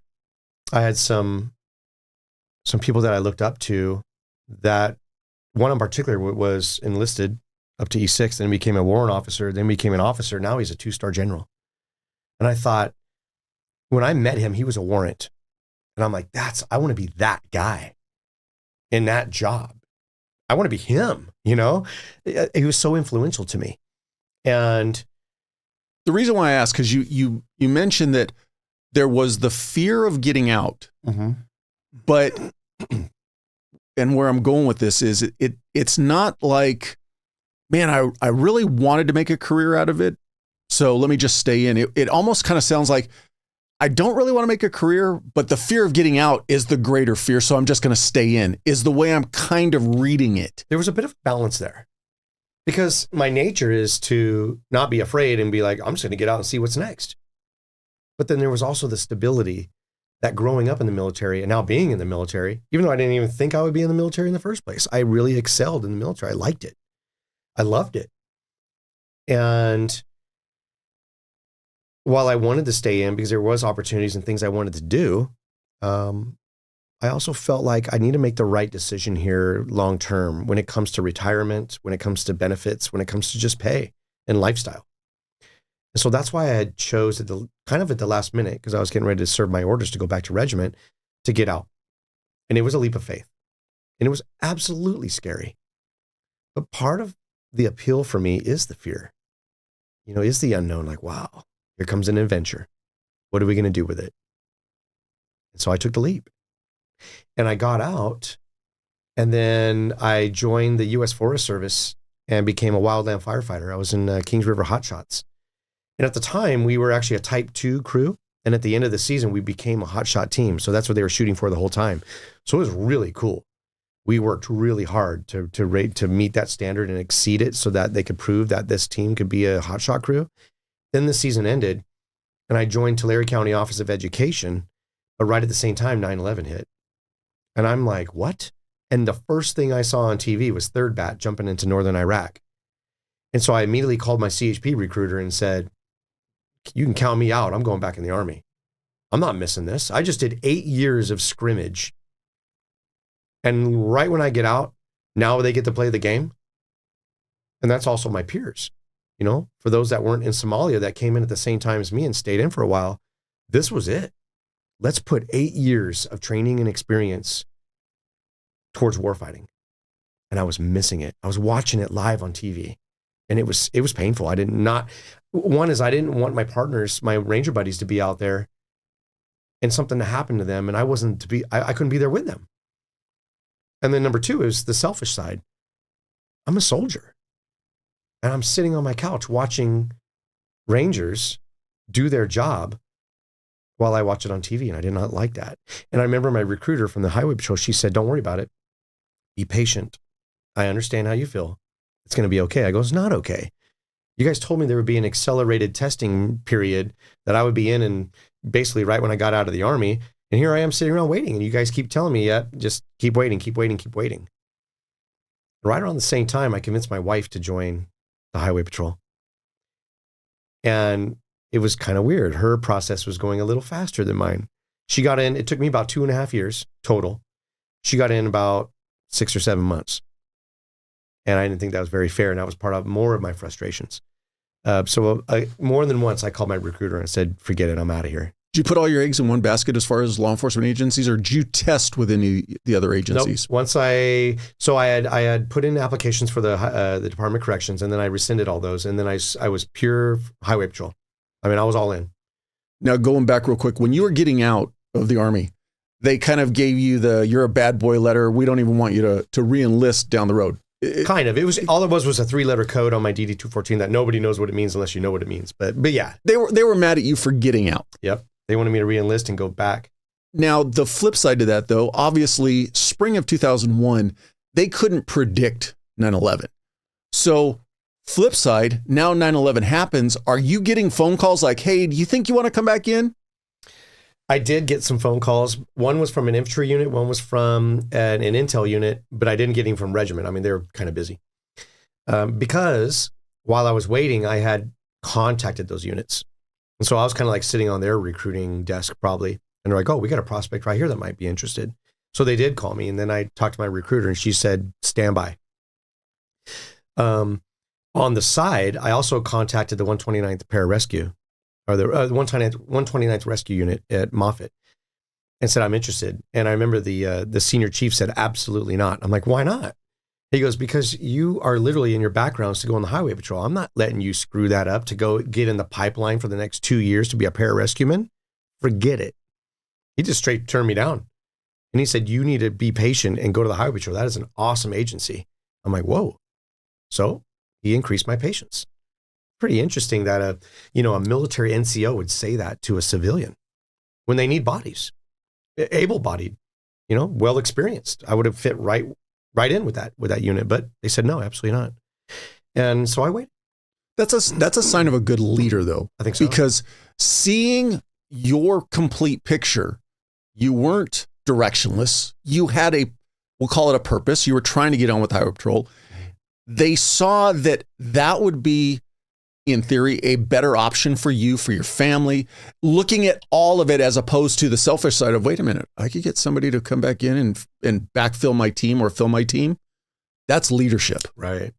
Yeah. I don't think I recognized it at the time, not immediately, but once I joined the Highway Patrol and everything was kind of flowing, I was happy. I was like, wow, what a good decision. Because some of the things I did with the state were amazing. And I wouldn't have been able to do that if I was working with pararescue because, well, I just wouldn't have been able to hold the jobs and the grooming standards that I'd held at the time. So in March, I went to the Highway Patrol. Of what year? 02. Okay. So I had worked for Tulare County Office of Education after the U.S. Forest Service job was over with Kings River Hotshots. And I became an outdoor adventure education supervisor in a program called Sierra Corps.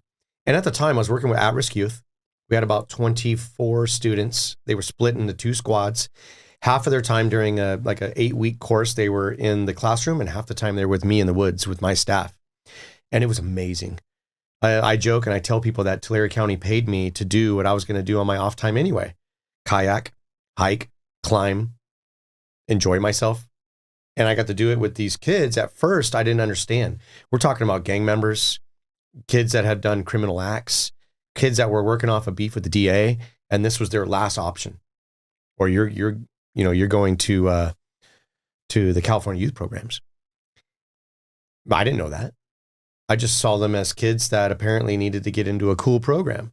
And we had a short selection program because like 75 of these kids would show up, and then we would whittle them down to 24.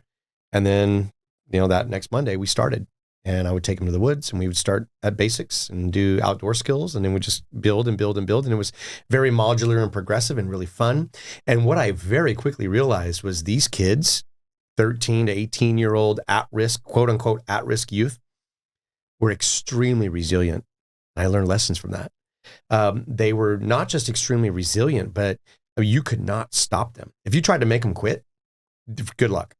I'm like, wow, what is that? And how do we bottle that up? Because I saw these kids, we especially during like this pseudo selection period, it was basically PT. We would PT them until they'd quit. And then we're like, okay, cool. We got them down to 24 people that didn't quit. That's our students. And we were putting them through more difficult PT than I did in the U.S. Navy dive school, where I watched, seasoned NCOs be like, forget this, I'm done. And these kids, because we had to get rid of them somehow. What were we going to do? Draw straws? So we figured, well, we're going to be in the woods. We're going to be climbing and kayaking. Let's make sure they're fit. Let's make sure they're motivated. And let's see if they really, really want to be here. And I think it worked.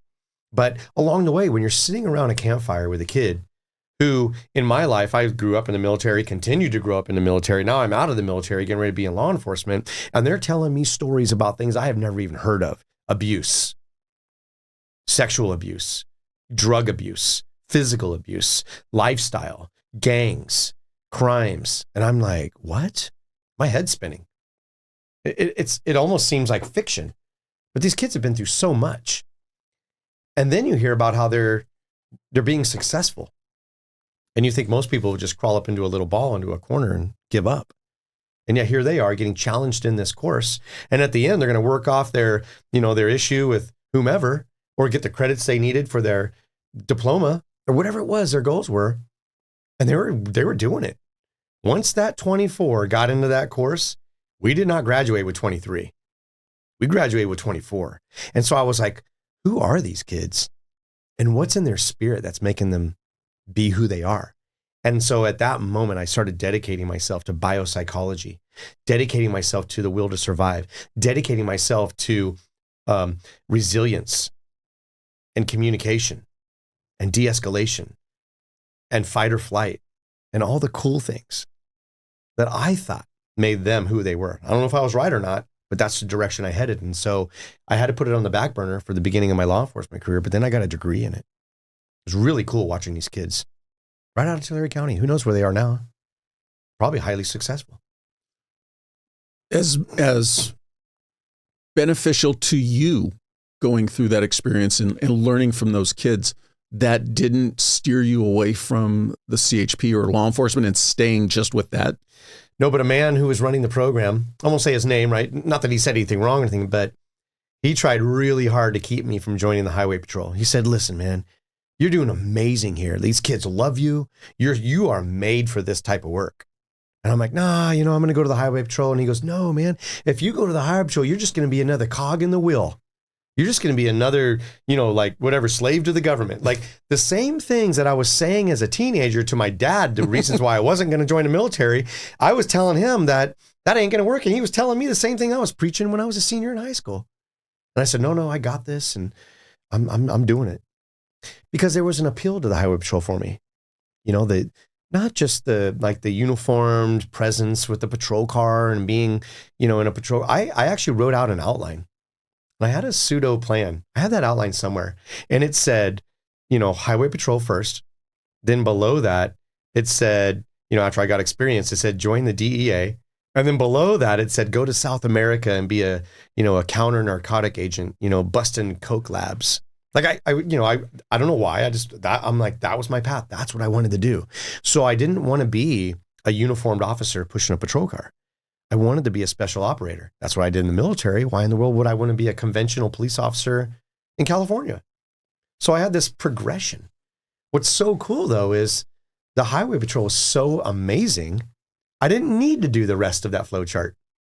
The highway patrol provided it for me. And it was a really cool and fun journey. When did you go into the academy? March 02, and I graduated in August 02. How was that experience for you?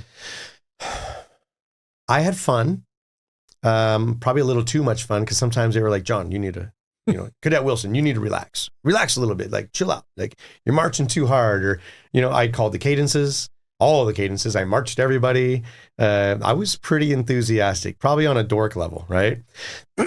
And I had a good time, but it was hard. It's hard to be in a live-in academy. After several weeks, we would get Wednesday nights off and you would get weekends off. And then my wife ended up being at the academy at the same time. So we have an overlap for junior and senior classes. So we are 3 months difference. So on my 3rd month, she arrived. And now we don't even have a house. We put everything in storage. And it was hard being there every single day. It's a grind. But I think it's a necessary grind.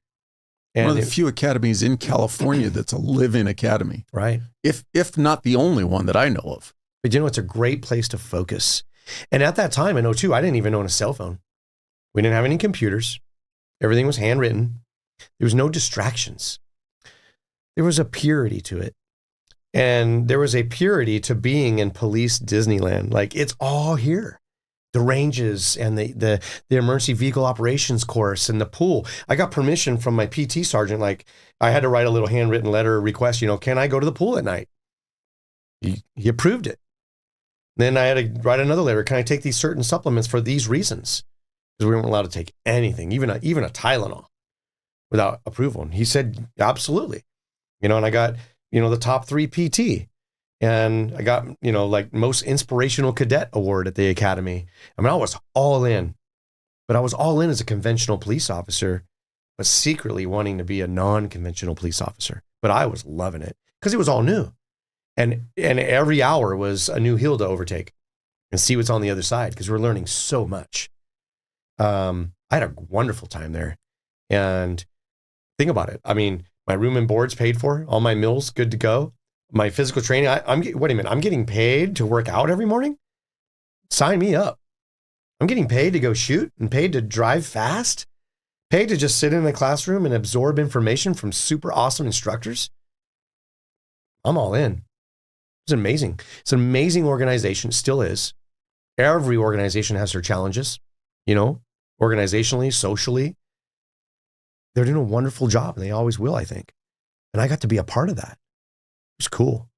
Any concern coming to the end of the academy, both for you and your wife, in the sense of getting stationed at different, just different stations, different parts of the state? Absolutely. I mean, the assumption is that when you graduate from the academy, you're going to go to LA or San Francisco. So Bay Area or LA area. That's it.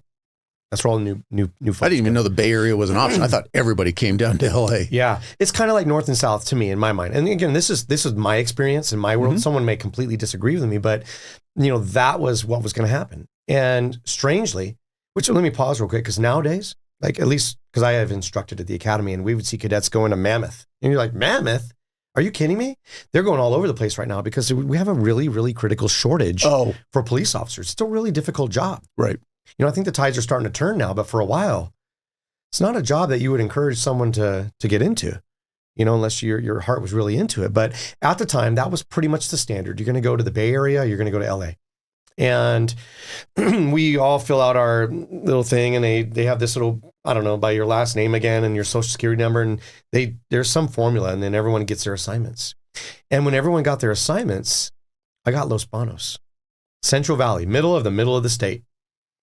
And I told my wife, I said, hey, I got Los Banos. Like, you're going to go to San Francisco or LA. And she's like, okay. And she says, well, when I get my assignment, and if they send me to LA, I'll graduate and quit. And I couldn't even fathom that. I'm like, what?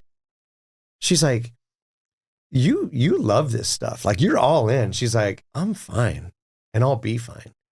I could not calculate that. There was no algorithm in my brain that made any type of sense of what she said. I'm like, no. I'll get an RV and you can get a house and we'll make it work. And she's like, no, I'll just quit. Like, she was so nonchalant. I'm like, are you kidding me? Well, I go to Los Banos. I start field training. The day is coming. She's about to get her assignment, probably days or maybe 10 days or whatever it was before you graduate. And of course, we're fully confident she's going to get the Bay Area or LA, and she gets Hollister Gilroy, 40 minutes away from Los Banos. Who knew? Now, did they ever tell you, though, because it's very unusual to have a husband and wife team coming out of the academy. Mm-hmm. Yeah, I remember when we first got there, and they already knew she was coming, and I was there 3 months before, and I remember my staff sergeant, she sat me down, and she's like, listen up. Like, when your wife gets here, you will not talk to her, you will not touch her, you will not try to go see her in her room. And I was like, what? Of course not. Like, yeah.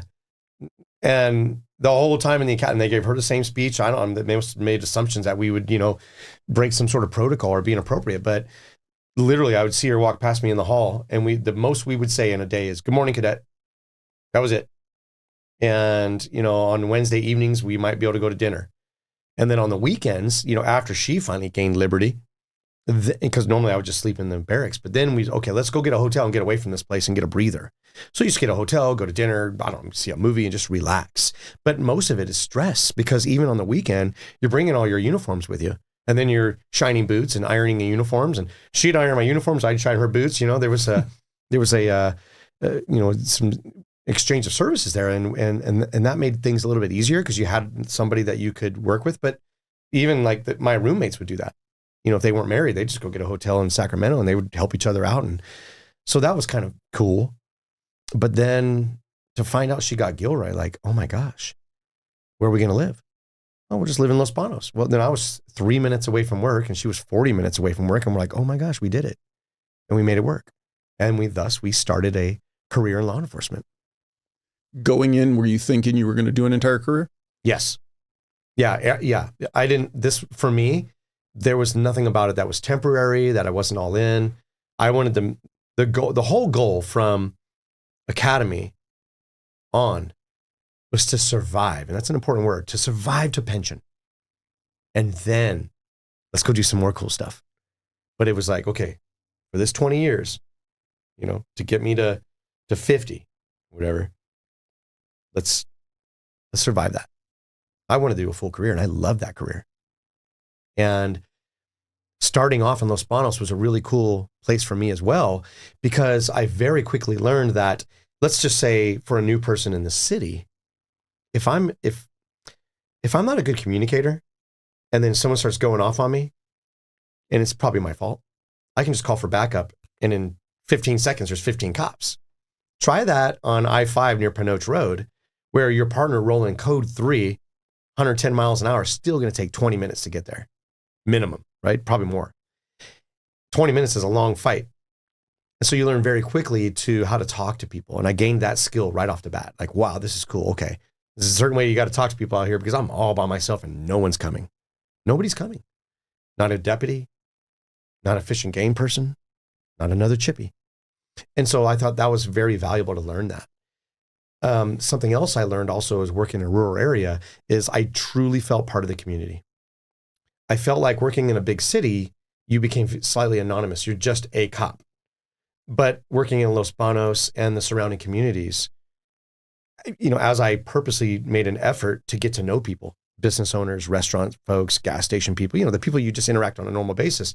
But then the regular quote unquote, the regular guy. Hey, how you doing? You stop, they're messing with their car, and you get out and spend some time with them, because the operational tempo in the country is a little slower. So what are you going to do at that time? Well, I'm not going to go out in the country under an orchard and take a nap. I'm going to go meet my citizens that I'm here to serve. And not to be a cliche, right? But to truly protect and serve. And it was fun.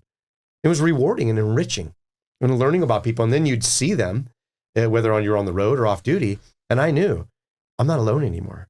My backup is no longer 30 minutes away. I'm surrounded by backup. And if they ever saw me having an issue, someone's going to stop, because they know that's John. and he works Dos Palos. He works Los Banos. He works Gustine. He works Santa Nella, those little communities. And I made sure of that. Maybe it was self-serving, but it really did serve a higher purpose of knowing and being a part of my community. And later on, when I was working in other areas, I really missed that. I missed being a part of that. But again, I was a conventional patrol officer. But then what happened is I really became interested in narcotics. And the more I became interested in narcotics and finding them, like I had a mission, like I'm going to find some drugs today. I'm going to find some meth. That was the big thing at the time in the Valley. And at the time, those areas, Merced, Fresno counties, Madera counties, they were the meth capitals of the world for labs and for production and sales. And so, I made it a mission of finding it. And I also made a side mission of getting my, what they call, for people that don't know, the 10851 pin. 10851 of the vehicle code is stolen vehicle. So you get a pin for getting so many. And I remember telling one of the senior officers, like, yeah, I want to get my 10851 pin. And he says, you're never going to get it here in Los Banos. That's for city guys. So I made a mission. And in like 4 months, I got a 10851 pin. And then I got my second pin. So then they were like, you're kind of interested in this. You should go to Fresno and do a temp position with heat, help eliminate auto theft. It's an undercover auto theft task force. So I got to go like a month with no shaving and wear civilian clothes. And it was the Wild West. Just a radio in your hand all day long, calling dispatch, calling out plates. And then every single day, multiple stolens. At the time, Fresno was the auto theft capital. And it was fun. And we were getting into all kinds of stuff. And I told myself, this is what I want to do. This is what I've been wanting to do. But I want to do it from the narcotics angle. So when I got done with that temp, I was right around the 2-year mark. I competed with people with 15 years, 18 years, many senior years. And I said, I want to join the Merced Multi-Agency Narcotic Task Force. And it was ran by DOJ, B&E, the Bureau of Narcotic Enforcement at the time. It's been since disbanded. And that's the team I wanted to be on. And so what I did is I applied, and I also started working cases where I would park my patrol car. I remember there was one in particular, I would park at night in a used car lot, straight up marked patrol unit, because there was a house way over there with binos, and I would watch it. Because I remember every time we stopped a car coming from there, they'd have drugs on them. And cars were coming and going all night, obvious indicator. So I would watch a car leave, and then when they were down the road, I'd start following them. And about 4 or 5 miles down the road, I'd stop them. And sure enough, I'd find drugs. So I did that several times. And then once I was up to like 5 of them, I told one of the guys on the task force that I knew, only had a conversation. And he's like, what? He's like, let's write a warrant. I'm like, all right. So he sat me down, showed me how to write a warrant, wrote the warrant. They went and served a warrant, let me be perimeter. Oh, I was in hog heaven. How do I be a part of this? And so I competed and won the position in Merced Multi-Agency Narcotic Task Force with about 2 years on. And then I did the next several years with the MMNTF, undercover, everything from $5 and $10 deals all the way up to, we had a 4,000 pound cannabis case that we did one time with the DEA.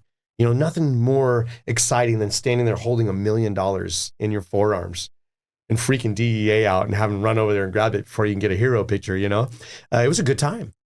And I made lifelong friends, and I started to understand this is the style of work I want to do. Oh, I remember one afternoon I got a call from a sergeant that worked up at the academy. He said, hey, I hear you've been doing good work, and we're in need of good instructors, and I want to know if you want to come up to the academy and do some teaching. And I was like, really? Like, yeah. What would I teach? He's like, well, I want to start you in the crim law unit, covering all the basic crimes, and I want to move you over to the impaired driving unit where we cover drugs and impaired driving. He'd be a DUI instructor. Like, really? Okay. Count me in. So I left the task force, moved my family up to the Sacramento region, and then I started the academy. And I taught in the criminal law unit for a year, and then I moved over to the impaired driving unit for 2 years. And I was an SME, a subject matter expert for drug recognition expert and evaluations.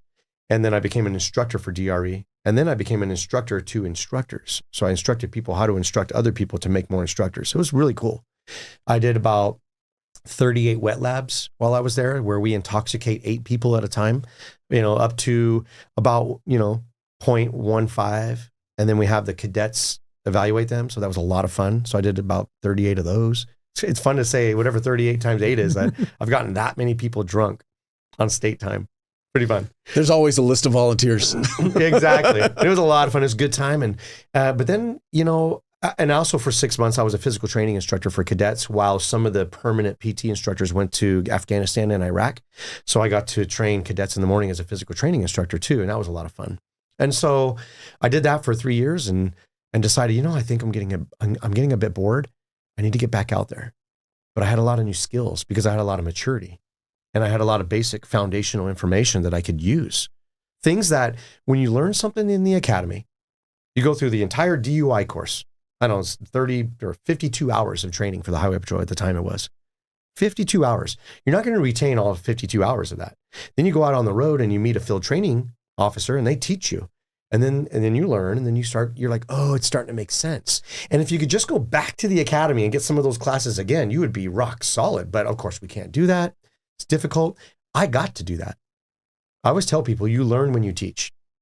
And because you have to become a master of that topic.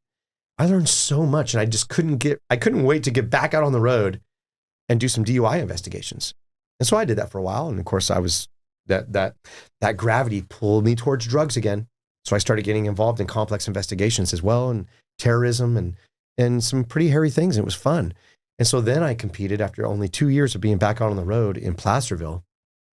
I competed for the Investigative Services Unit in the Highway Patrol. The Highway Patrol is divided up into different divisions. And within each division at the time, there was about 7 officers. They weren't called detectives at the time. They do have a detective rating now. They were just investigators. That's what they were called. But they were detectives. But they were plainclothes detectives. Not only that, but they were general crimes detectives. So we did everything.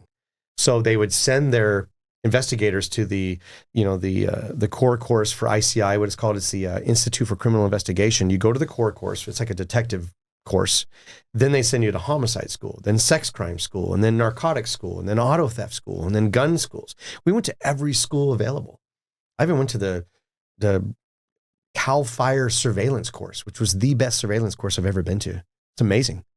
And because they do a lot of arson investigations, I had no clue. Their peace officers are off the hook when it comes to surveillance. And they're the best, in my opinion. That's after going to the Army's long range surveillance leaders course, But anyway, I wanted to be a part of that team. And so I competed and ended up getting on that team. And so I was one of 7 or 8. And then we just went to town. And for about a decade, I did that job. And then I was involved in a critical incident. So before you get into that, a couple things are rattling around in my head. First, with your experience in Ranger Battalion, mm-hmm. was there ever the thought of going back in the reserves as far as military? And would that have been an option? And then 2, nothing along the lines of what CHP has as far as SWAT or anything like that? Okay. So there's 2 angles here and they're a lot of fun. Right. So one, the answer to your question was the thought of, join the reserves and whatnot there. Absolutely. In fact, I went down to Los Alamitos and drove down there to join a long range surveillance unit. And I took a look at it, but then I decided the drive was a little too long, but I would look around. But then once I got involved in undercover work, which the general crimes detective position I was in was all undercover. And we're talking shoulder length hair and long beards. And being in the military to me wasn't appealing because, you're working cases and you're doing all the drug cases and you've built up this persona. And then I got to go shave my hair. Like, no, I'm not doing that. So I chose not to. But we're going to get back to that because I'm in the military again. Then on the side was SWAT. And I will say I always wanted to be in SWAT. Our SWAT team is at the Capitol with the Capitol Protection Section, or it may have a different name right now. But when I was on the task force, the Merced Multi-Agency Narcotic Task Force, one of my friends that was in the Capitol section said, hey, you need to come up here, man. And you need to, apply. I mean, you'd be perfect for this job. I said, really? He said, oh, yeah. Get up here. I go, well, do I have to shave and stuff? Because I'm in the middle of cases. He's like, oh, let me talk to him and see. So they end up saying, no, you don't have to wear your Class A's and shave. You can just wear a suit. I said, okay. And you remember back in the day, the old flip phone Nextels? Well, obviously you could turn the ringer off. I had it in my pocket. And I go into this interview and they're going to interview me to be at this unit. And there was a lieutenant and there was a sergeant.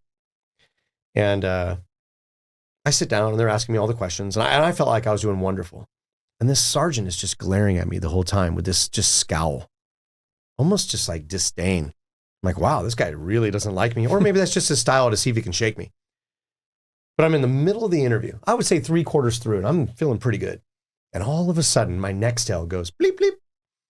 And I had to ring her off, but the voice part still works. And it was my partner.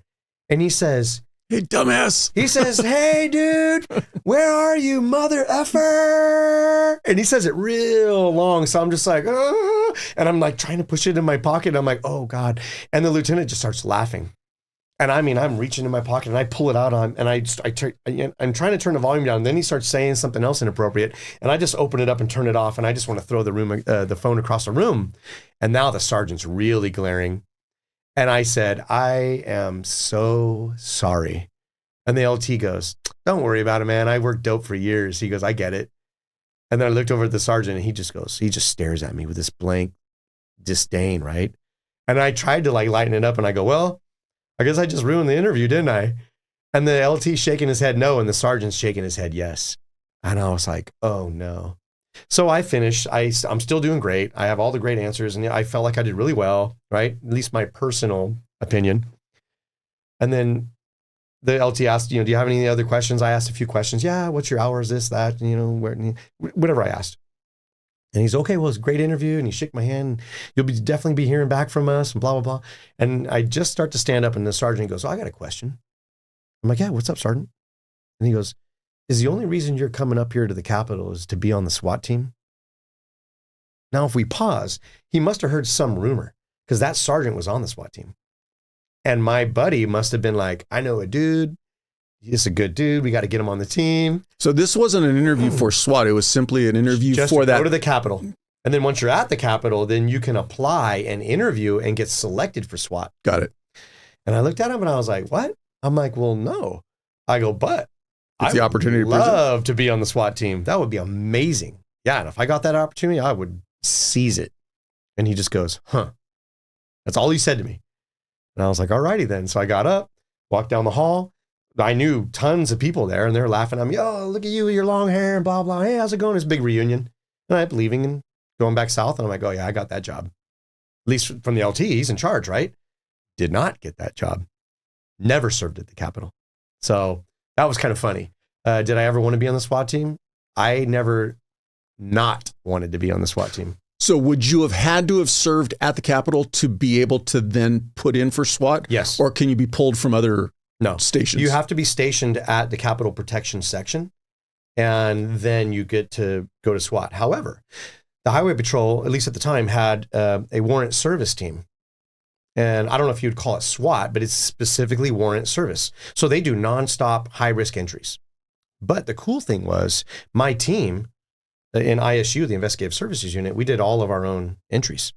If it was really big or we needed support or super dangerous, which, we did some pretty neat stuff. We rarely called a warrant service team, but once in a while we would. So, I mean, how many warrant service teams throughout the state? Each division, I know that they should have at least one. At least that was my prior knowledge. But with ISU, I probably have, between the narcotics team and ISU, I probably have 500-600 high-risk entries. And when we would hear about the SWAT team, the whole cliche was, oh, they're going to show up, but they never get to go in. That they're going to sit there and do, you want to be on a team that does something on SWAT, then join hostage negotiation. They're the ones putting in all the work. SWAT team's just sitting around. All they do is really train. That was like what they would say. And I was like, oh, well, shoot, we're hitting doors weekly, sometimes daily. So I think that a lot of that, like, I wanted to be satiated with SWAT. Part of it was I just wanted to be a part of that team. They were amazing people, amazing operators on the CHP SWAT team. They're good. And I wanted to be a part of that. But at the same time, I was being fulfilled and satiated with the entries I was doing and the work that I was doing tactically. Until I wasn't, until things went south. And so I cut you off, but you were involved in a critical incident. Yeah, in 2017, we went to a hotel. We were working with a task force. Very often local agencies and allied agencies will call for assistance, and they know our skills and what we can do. And sometimes it's surveillance and sometimes it's entries. And they said, hey, we have some auto theft suspects. And do you have anybody that's available? Of course, I'm the one that took the call. I'm like, yeah, my partner's sitting right here. What do you need? Well, we just want to do an entry. We just need a couple bodies. Sure. That's easy work, right? Get to do something cool and no paperwork. I'll take it. Half their team had left on a pursuit. So a bad guy left the hotel with a stolen vehicle, and they got them in a pursuit, and they got a hold of them, and then they figured out what room they were in. And then they were having a separate team divided, come up into the room and then investigate that space at a hotel. So they just need everybody for the entry to be safe. Yeah, no worries. So we sat in the parking lot for a while until they were ready. And then we met at the front of the hotel. Then we did a quick field briefing and did our handwritten ops plan because it wasn't in the office with computers. And then we went up to the second floor where this room was, and we did knock and notice. We were all undercover plainclothes except for one uniformed deputy.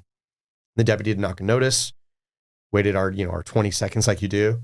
It's an empty room. It doesn't matter. The intel that we had was it's empty and it's fine. Knocked again, nothing. We had a key to the room. He put the key in the little key slot thingy. The light turned green. He turned the knob and it went clunk because of that little sliding lock. So now we know there's someone in that room. And as the door opened with that clunk, the deputy in charge who was standing next to me on one side of the door, and then my partner was on the other side of the door with the task force agent, the deputy in charge said, kick it. So the deputy rear back did a wonderful front thrust kick, knocked that door right open, but the door opened halfway with a thud. And the deputy that was standing next to me had his firearm up and he was saying, there's someone behind the door. There's someone behind the door. He just kept repeating it. And so we know that we call that the fatal funnel. And there's a reason for that. You don't want to be in that small space. You're confined. You can't move. And if rounds are coming that way, that's the target. Well, my partner got onto the door and started pushing. So I button hooked around the deputy who was holding the door. And we both started pushing to get in there as soon as possible. And as we were pushing, the door started pushing back on us. And I was thinking, how is this possible? There's two of us pushing this door. Well, we didn't know that the person behind the door was using the wall as leverage. And we didn't have that leverage. And the door instantly shut and then exploded with fire. In my mind, it was like poking your finger through a piece of paper, shining a light through it, and then a puff of smoke. Not much of a gunfire. Just maybe a low thud. If I were to take my fist and hit it on this desk right here, this table, a very low thud. It wasn't loud at all. And I thought, what's going on? What is that? And then another round. What the heck is that? It wasn't registering in my brain. And rounds were going all over us, around my neck, around my shoulders, my chest. My partner and I were standing shoulder to shoulder. He's right-handed, I'm left-handed, so our guns were almost touching each other. And all of a sudden, a round hit my partner right in the chest, and he went down. And my partner has a low, raspy voice, and the sound that I heard come out of his body was like 4 octaves higher than it should have been. It was very disturbing to me, and it woke me up. And he went down. And then I'm staring at this door, and I start firing into it. And as the rounds are, flying all over the place, I turn sideways and I'm shooting sideways. And then the deputy's running that way. So I start running with the deputy to go back to where we were. There was an elevator over there. And then right next to the elevator, the walls they moved outward. So it created like a 2-foot space of cover for us. And we were only like 3 rooms down from the end of the hall. The rest of the team went the other way to emergency exit. So now we have a break in contact with gunfire, smoke, gunfire, the gunpowder, the noise. So just for visual, are you in an interior type? Interior hotel. Yes. Yep. And that's important because when I was in my vehicle, I'm a rifleman. I carry a rifle. I fight with a rifle. I don't just shoot a rifle. I'll fight with that sucker. I'm ready to go. And I always had a rifle with me. I never want to be caught without it. I had a beautiful Sig Sauer M400. It was ambidextrous. You could hold it with either arm. It was a good weapon. And we had them set up well. But that day I decided, I'm going to leave my rifle in my vehicle because I don't want to scare anybody in this hotel.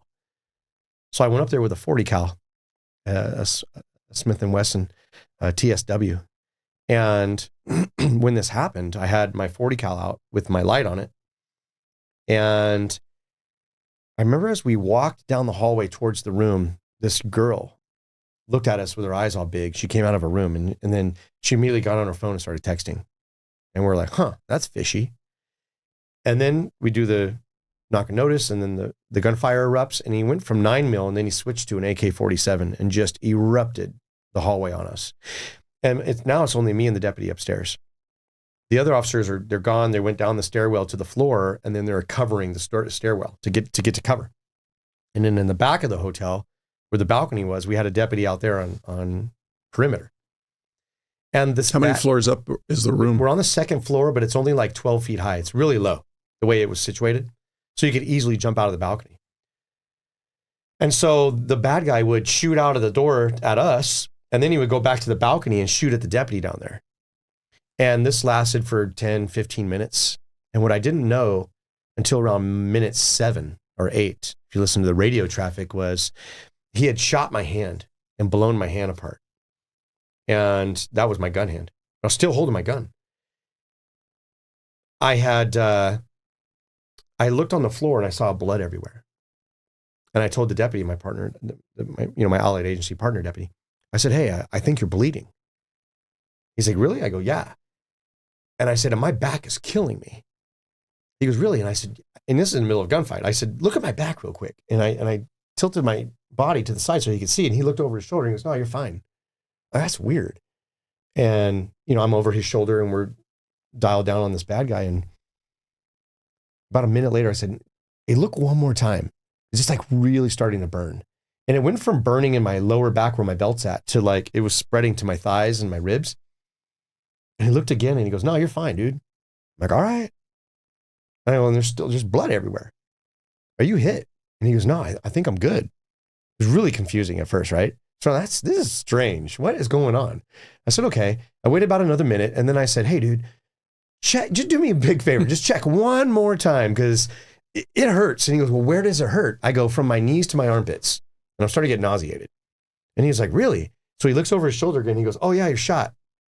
I'm like, what? Why didn't you say that 3 minutes ago? I go, where am I hit? And he goes, looks like you're hit in the back. I go, like a little kid, is it bleeding? And he goes, no, you're fine. You're not bleeding. Well, I was bleeding. I don't know why he said no. Well, I looked on the ground. I said, well, what about all this blood? I go, let me check you. And so I had my gloves on. At the time, I had black gloves on, but then I switched to tan so you can see blood. But I had the fingers cut off, at my tips and my thumb. And I started searching him from the neck. And I did a full body, basically a search, right? Around his body armor, his armpits, his waist, his inner leg area. But you're doing this with your offhand because you're keeping your gun in your gun hand. Absolutely. I have my gun. So you haven't registered yet that your hand is. I have no clue. I have no pain response. The endorphins are doing what they're supposed to do, right? And so I'm patting him down. I keep looking at my fingers. I tell him, I go, hey man, there's no blood. I go, you're not hurt. And he looks back and he goes, and my arm's up. And so he looks back and he goes, it's your arm. And I go, with my non-gun hand, the one I was just searching with, I go, no, my arm's fine. He goes, no, man, it's your other arm. And I looked at my forearm and I go, no, it's good. He goes, flip it over. And I flipped it over and the blood is rushing off like a little water hose. And my ring finger is exploded in my gloves. And then the glove's kind of blown open. And then right at the wrist, there's a big hole coming out of my glove, about the size of a quarter, with, I don't know, bone, fat, skin, blood. It's all coagulating and rushing out at the same time. It was a mess.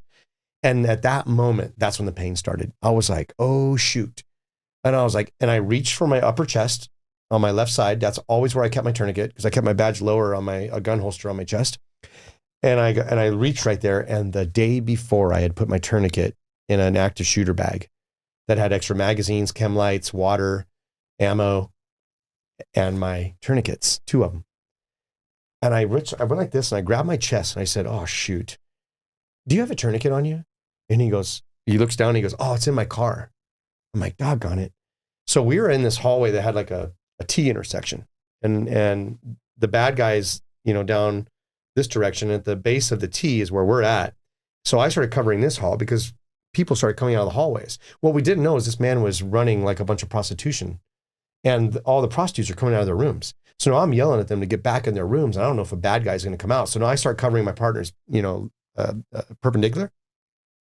And as I'm doing that, right in front of us is one of those baskets with sheets from bedrooms or hotel rooms. And I said, hey, let me see your knife. I said, do you have a sharp knife? And he said, yeah. I said, do me a favor because my hand ain't working. You got to go over there and cut me like a 6-inch wide piece of sheet and long as the sheet. And he said, okay.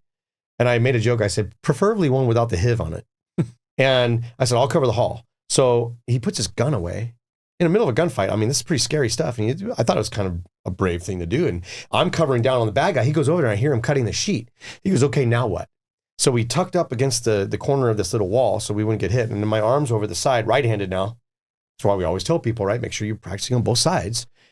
And I held my arm up. I said, you need to make a tourniquet. And he's like, man, I don't know how to make no tourniquet. And I go, well, I'm going to talk you through it. And literally probably 4 days before that, we had worked with like an 18 Delta Special Forces medic down in a military base, so National Guard base here in Sacramento. And he gave us classes on how to make field expedient tourniquets. And I'm like, perfect. So I talk him through. He does a really good job. And then he patches me up. And then I start getting faint.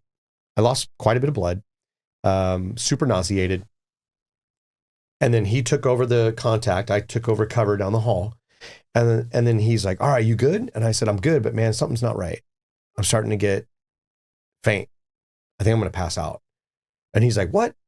I go, yeah. And I didn't know why I was going to pass out. And I don't know if I have internal bleeding inside my body. And I've seen enough people die with like, don't even look like they're hurt at a traffic collision. So I'm concerned. And he says, well, what do I do? And I said, well, I have a grab handle on my vest. Do not leave me up on this hallway. Do not. He says, I promise I will not leave you up here. I said, okay, that's all you need to do. So I lean against the wall and then I end up having to take a knee and I rest my firearm on that basket with the laundry and everything's starting to turn like purple. And I'm just about to pass out. And about every 10 seconds, he's like, are you still good? I say, yeah. You still good? Yeah, I'm still good. Then he says, are you still good? And I said, no. I'm going to pass out. And when I said I was going to pass out, I actually thought I was going to lose consciousness and be done because I'd lost quite a bit of blood and I didn't know what was going inside my body. And I'm at that point, I was pretty confident that bullet went in my back. It was an AK-47 round. And probably of course, miss the vest, miss the plates. It always does, right? And that's the cliche.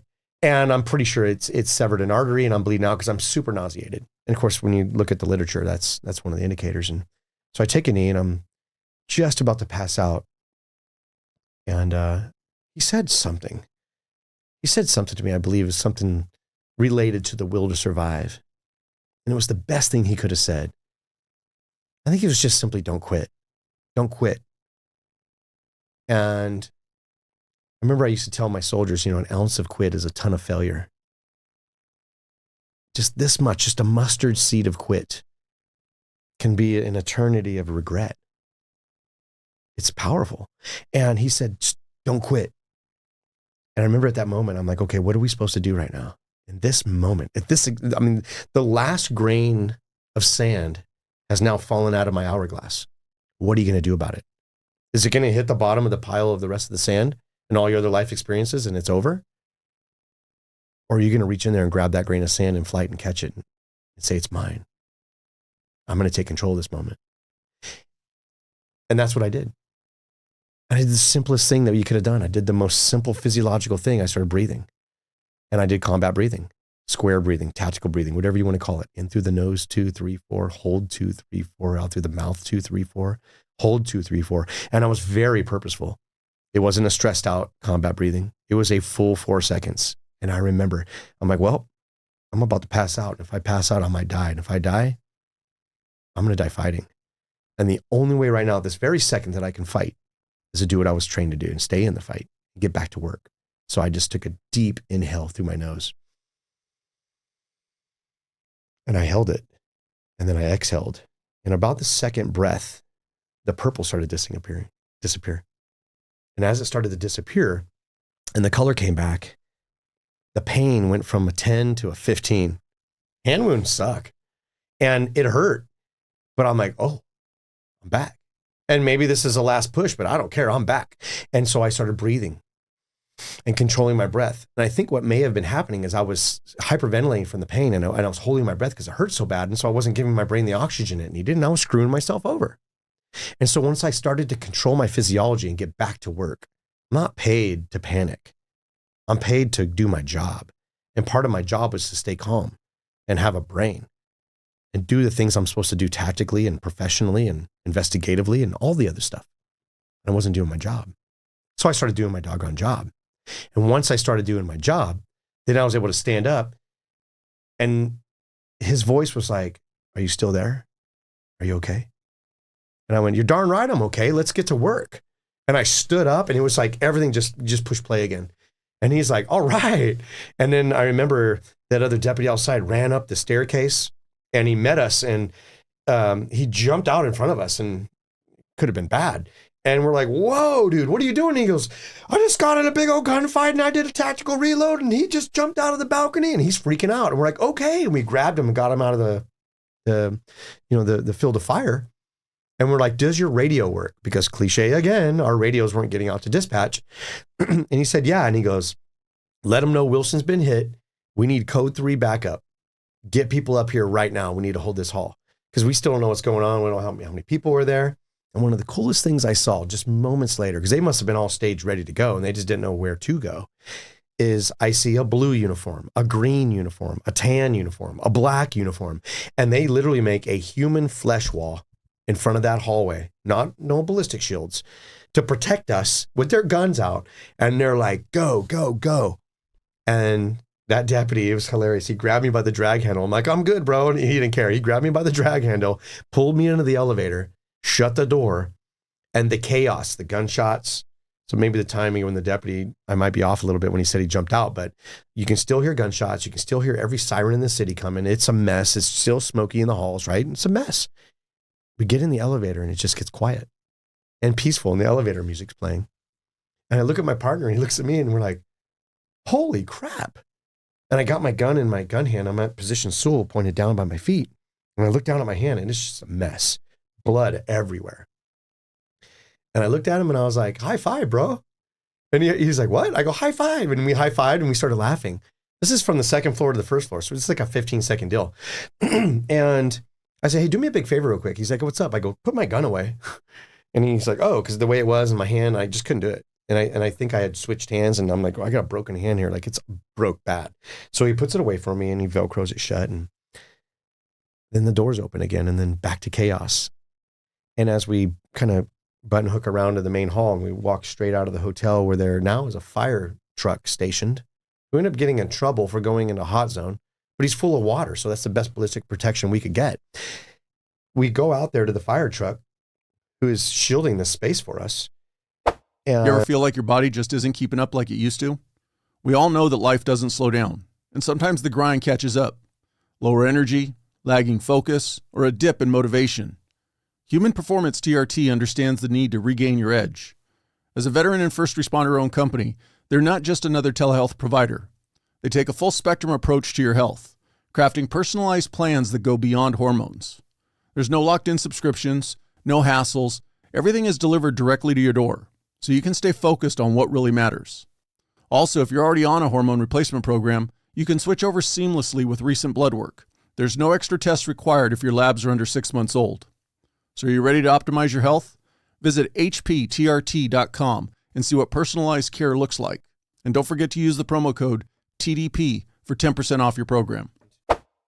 You know, Chippy and her partner are running up the hallway, and she has an AR-15 in her hands ready to go and an EMT bag at the same time. And I thought, in my mind, again, I'm that kind of person. I don't know. I'm like, how cool is that? She's ready to kill someone and save someone at the same time. Maybe the bad guy. And she looks at me and she's like, "Are you all right?" And I'm like, "Heck yeah, I'm all right. Let's rock and roll." And she goes, her eyes got all big and she looked at me because they're so used to seeing like these cool dudes that get to wear long hair and civilian clothes and the best tactical gear. And I didn't know what I looked like. Later, she told me, she's like, "You looked like a train wreck. You were completely bloody. Your hair's all messed up, blood all over your face." I got nicks in the neck and stuff from the AK rounds and stuff. But I remember I just punched her right in the chest. Like a motivated punch. I was like, "Yeah, go get him." I was happy to see her. Like, go get that guy. And then I run outside and I see a sergeant and she tells me, she's like, "Oh my God." She looks at me and I'm like, "It's all good." I'll go, "I'm fine. I'm ready to get to work. Where's this guy at? Let's find this guy." And she's like, "You are not okay. It's not good. You need to sit down." I go, No, I'm good." And she's like, "No, you need to sit down." And just when she said that, I started to pass out again. And then I fell down on my back and they start working on me. And I look over to my right and about 5 feet away is a deputy. And that deputy and one of the task force agents were solo out there in the parking lot because my partner, who had gotten shot in the chest around the same time period, 7 minutes, when he found out he was shot, he put his hand in his shirt and he's covered in blood and he couldn't talk right. And his nerves were getting all weird. So the uniformed deputy and my partner took off code 3 to the hospital. So it's just a task force agent left over now. And then me and the other one are upstairs. Well, he runs across a parking lot where there's a deputy standing by on perimeter with an AR. So they're together. Well, the bad guy had jumped out of the back second story and ran around the front of the hotel. And had they not dispersed the way they did, serendipitously, there would have been a major gunfight and they probably would have all got shot with an AK-47. But he runs across into a stolen vehicle and then rolls the window down on the passenger side and lays the AK-47, and he's driving through the parking lot and he starts open fire on the deputy and the task force agent. But the deputy, being the professional he was, draws down on this guy, gets a perfect sight shot and just goes boom, boom, boom as he's driving by. But the bad guy got a shot off and it went through the A-pillar in the patrol car and then went into the deputy's arm and it went into his heart. And it opened his heart. And now he's pumping blood into his body cavity. But the deputy, once he turns and about his fourth or fifth shot, then he looks and he's like, nope, the background's not clear. So goes back to the ready, puts his mag out, clears it like they're supposed to do with their department, puts it all back together, puts it in the thing, starts walking out, looks over at the task force agent and falls to his knees. He's losing it, right? And the deputy is on his knees and the task force agent thinks he's having a heart attack because there's no visible wounds. The wound is just a little tiny red dot. But inside, of course, we know how that works. And he falls down on his back and the deputy is laying face up. And then the task force agent sweeps his mouth and thinks he's choking. He's not. And his arms are starting to curl like this. And he's like, it hurts, it hurts, it hurts. And he's getting ready to do CPR because he's dying. And he's like, okay, I'm ready to do rescue breathing. I'm ready to do CPR, but I don't know what's wrong. I can't assess him. I don't know what's up. By then, now other deputies are coming. And then medics are coming. They were working on him and I'm laying next to him and he's dying in front of me, 5 feet away. He's as white as this piece of paper. And he's saying it hurts. It hurts. And I'm laying there and I'm like, I'm hurting too. And my back is thrashed. I got a bullet in there somewhere. It's doing something to me. My hand's destroyed. Blood's going everywhere. And I'm thinking, I probably look just like him. And I'm probably about to die. And he clearly is about to die. And I remember one of my partners ran up to me. And in this sea of deputies and police officers and CHP officers, and I'm looking out and I'm looking for the ones with the tattoos and the long hair and the beards, you know? Those are my guys. And one of them runs up and he grabs me by the hand. And I remember my sergeant ran up too. And he was kind of trying to do like a public safety statement or whatever. Like, did he shoot? How many shots? And I give him some real basic information and he says, what do you need? And I remember I had my badge inside out on my inside pocket. And I pulled my badge out because I had heard stories of when a deputy or a police officer got hurt, like their badge would end up disappearing, and that's kind of bullcrap. And I took my badge and I put it in his palm and I said, hold my badge. Don't let anybody touch it. And he said, absolutely no problem. And then he was about to move and I said, one more thing. He said, anything. And I reached in and grabbed my wallet. And I said, secure this. It's got my Ranger coin in there. Do not let anyone touch my Ranger coin or my badge. And then my partner had my hand and he said, what do you need, bro? I said, you got to call my wife. And he says, okay, what do you want me to tell her? I go, you tell her what you need to tell her. And so he took off and ran away to go call my wife. About a minute later, he runs back. He grabs my hand and he's like, I'm so sorry, bro. And I'm like, what? He goes, I don't know her phone number. So I have to try to remember her phone number. And so I remember the phone number and he runs off and they have a conversation. I know the details. I'm not going to share it right now. It's not important, but they had an important conversation and my wife left work and was headed down the hill. And then of course the rumors started. There's a dead officer. We don't know if it's me or my partner or the deputy who's dead. And things are getting mixed up. I get to the UC Davis. I'm like, where's the other officers at? They're like, you're the only one. I'm like, no. There's at least 2 other officers that are hurt that I know of. Where are they? Nope, you're the only one that's been hurt. Now I'm confused. It started a long period. You know, I often tell people when you're in a shooting, the fighting's not done until the fighting's done. If you shoot somebody, or you get in a shooting, you better keep doing your doggone job. There's a lot that you need to be responsible for. And that is the first 12 seconds of the next 12 hours. And then after that starts the next 12 months. And, I was happy with my performance in the shooting right after too. I didn't shoot and go, oh my God, I had to shoot somebody. Oh, it's all over. Like, no, like I've been training for years for this, if not decades. What I wasn't ready for was lying in a hospital room, looking at a door in front of me. It was my bathroom. And the light was on in that room. And every time I closed my eyes, I was in that hallway. And every time I closed my eyes, the door in front of me would erupt in gunfire, just like it did in real life. Except sometimes it would go in my head or in my heart. Sometimes I'd be on fire. Oh, every single time. When you're super tired and you haven't slept for hours and you doze off every 15 seconds and you open your eyes again, every time my eyes closed. And I remember I was sweating. My heart was going about 150 beats a minute. And my partner was sitting in a chair right there. It was dark. It's like 2 a.m. in the morning. I woke up real fast and he's like, you good? I said, no, I'm not good. He goes, what do you mean? I said, every time I close my eyes, I'm in that room. I'm in that hallway and I'm getting shot up. And he looks at me, he just stares at me for a second and he goes, okay. That's all he said. And I was offended at the time. What do you mean, okay? And I remember I reached down to my phone and immediately before they knocked on our window and said, okay, we're going to do this. And so we get out of our vehicles and go in a hotel. At that point, I was actually doing an audiobook for the whole Bible. And I was at Psalms 140, verse, 1. And I remember I got to 8. That was the moment. Psalms 141 through 8. So what? And then I pulled my phone out because the encouragement that he had just gave me was not enough. And so I needed a little bit more. And so I opened up that app. I'm like, I need something, right? So I got back to the spot where I was at and I was like, oh, shoot. And religion aside, I just encourage anyone to look that up, 140, 1 through 8, and read what it says. And word for word, it explains what happened in that hallway. And I'm going to kind of leave that open for people to check that out because it's scary how accurate it was. And I looked at it and I was like, oh my gosh. My partner's like, what? I go, read that. And he read it and he goes, holy crap. Are you serious? How did you come up with this? I go, I was reading that right before the shooting. He says, no. I go, yeah. And he's like, I can't believe that. What I learned though, as I went home and started the recovery period and had to go through surgeries, and I had 3 surgeries to get my hand back to quote unquote, whatever normal was going to become. That when I was offended from my partner saying, okay, like, no, it's not okay. He was right. It was okay. It was okay. I was alive and it was going to be okay.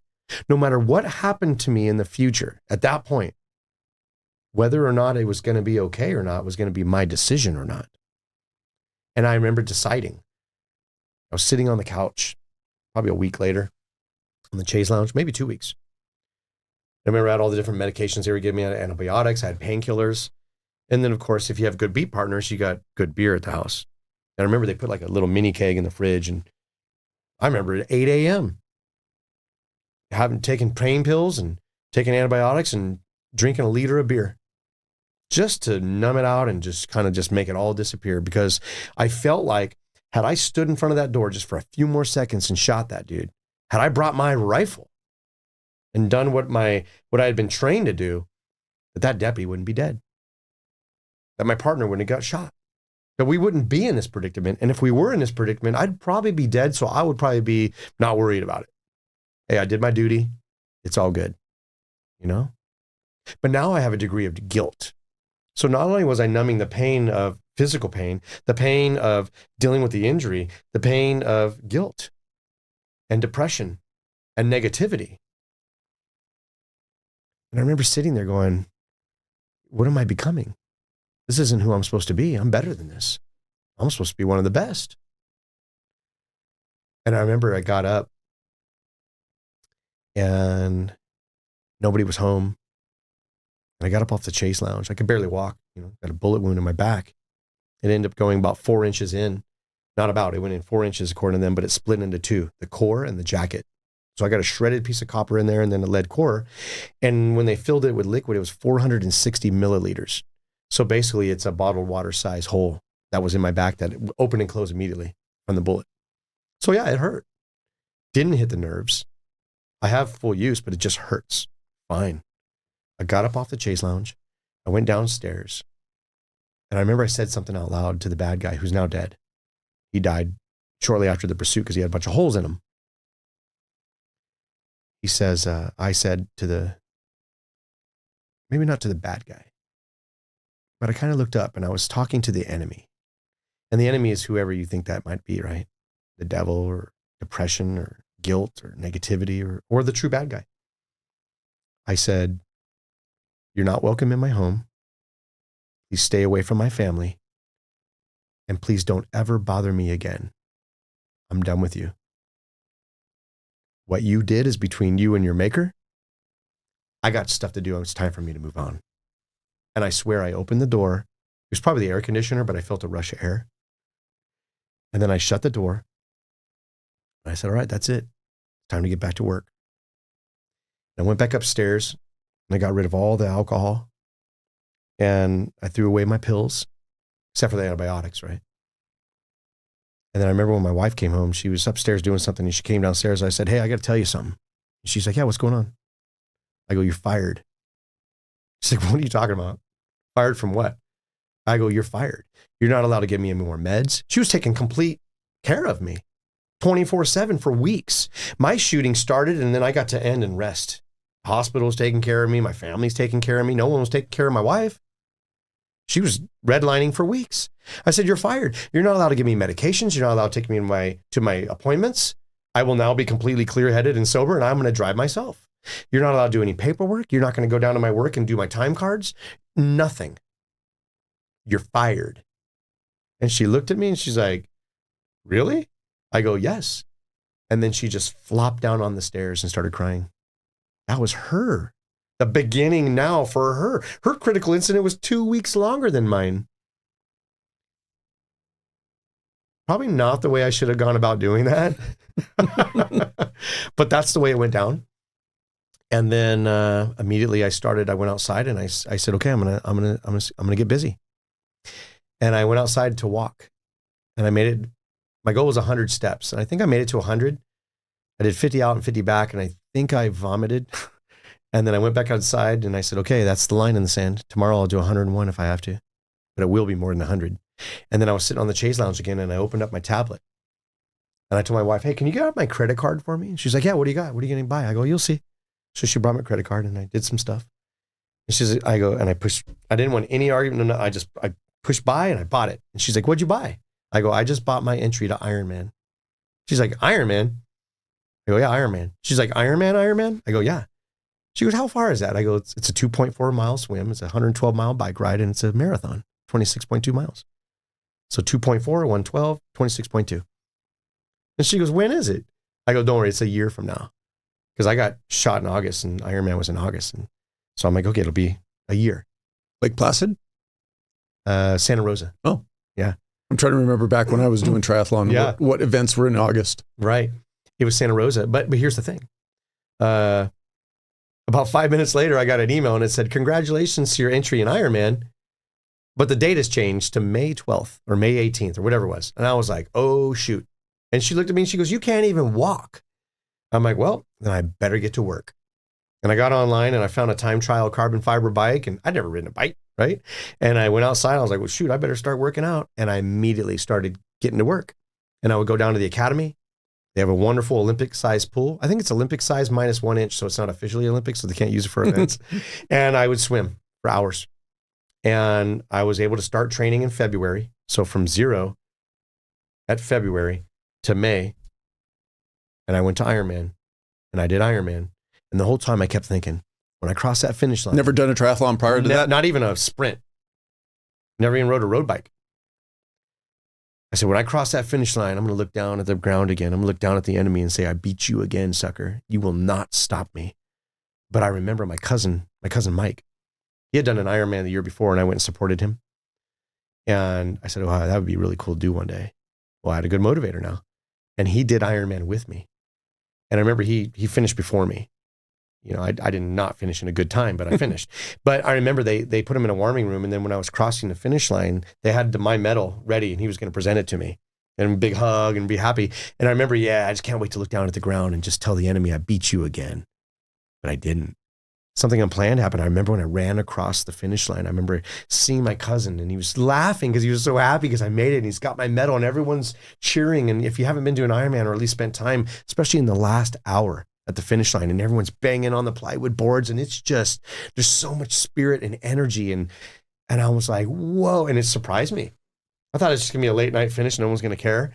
Oh no, quite the opposite. And my cousin's like, yeah. And when I heard him say, John Wilson, you are an Iron Man. And I remember I was like, oh, and I put my hand on my heart and I looked up instead of down and I just said, thank you. Instead of saying, screw you, I looked up and I said, thank you. That was for me and my fallen comrades in the police agencies. And it was for all of us that are hurting, that need that boost, you know, that was the moment. And I hugged my cousin and gosh, we celebrated and it was good times. And I remember I went back to work exactly 4 months to the day after the event. And I remember the day I got back, I told my partner, I said, hey dude, you're a range master.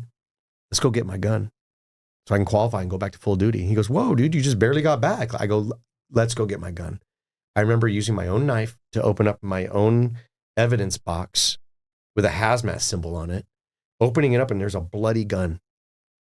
And I took that firearm out of there, my TSW, and I wiped it all down on my own blood. Very surreal and strange. Holstered it, you know, loaded and holstered in my little firing tube and all that.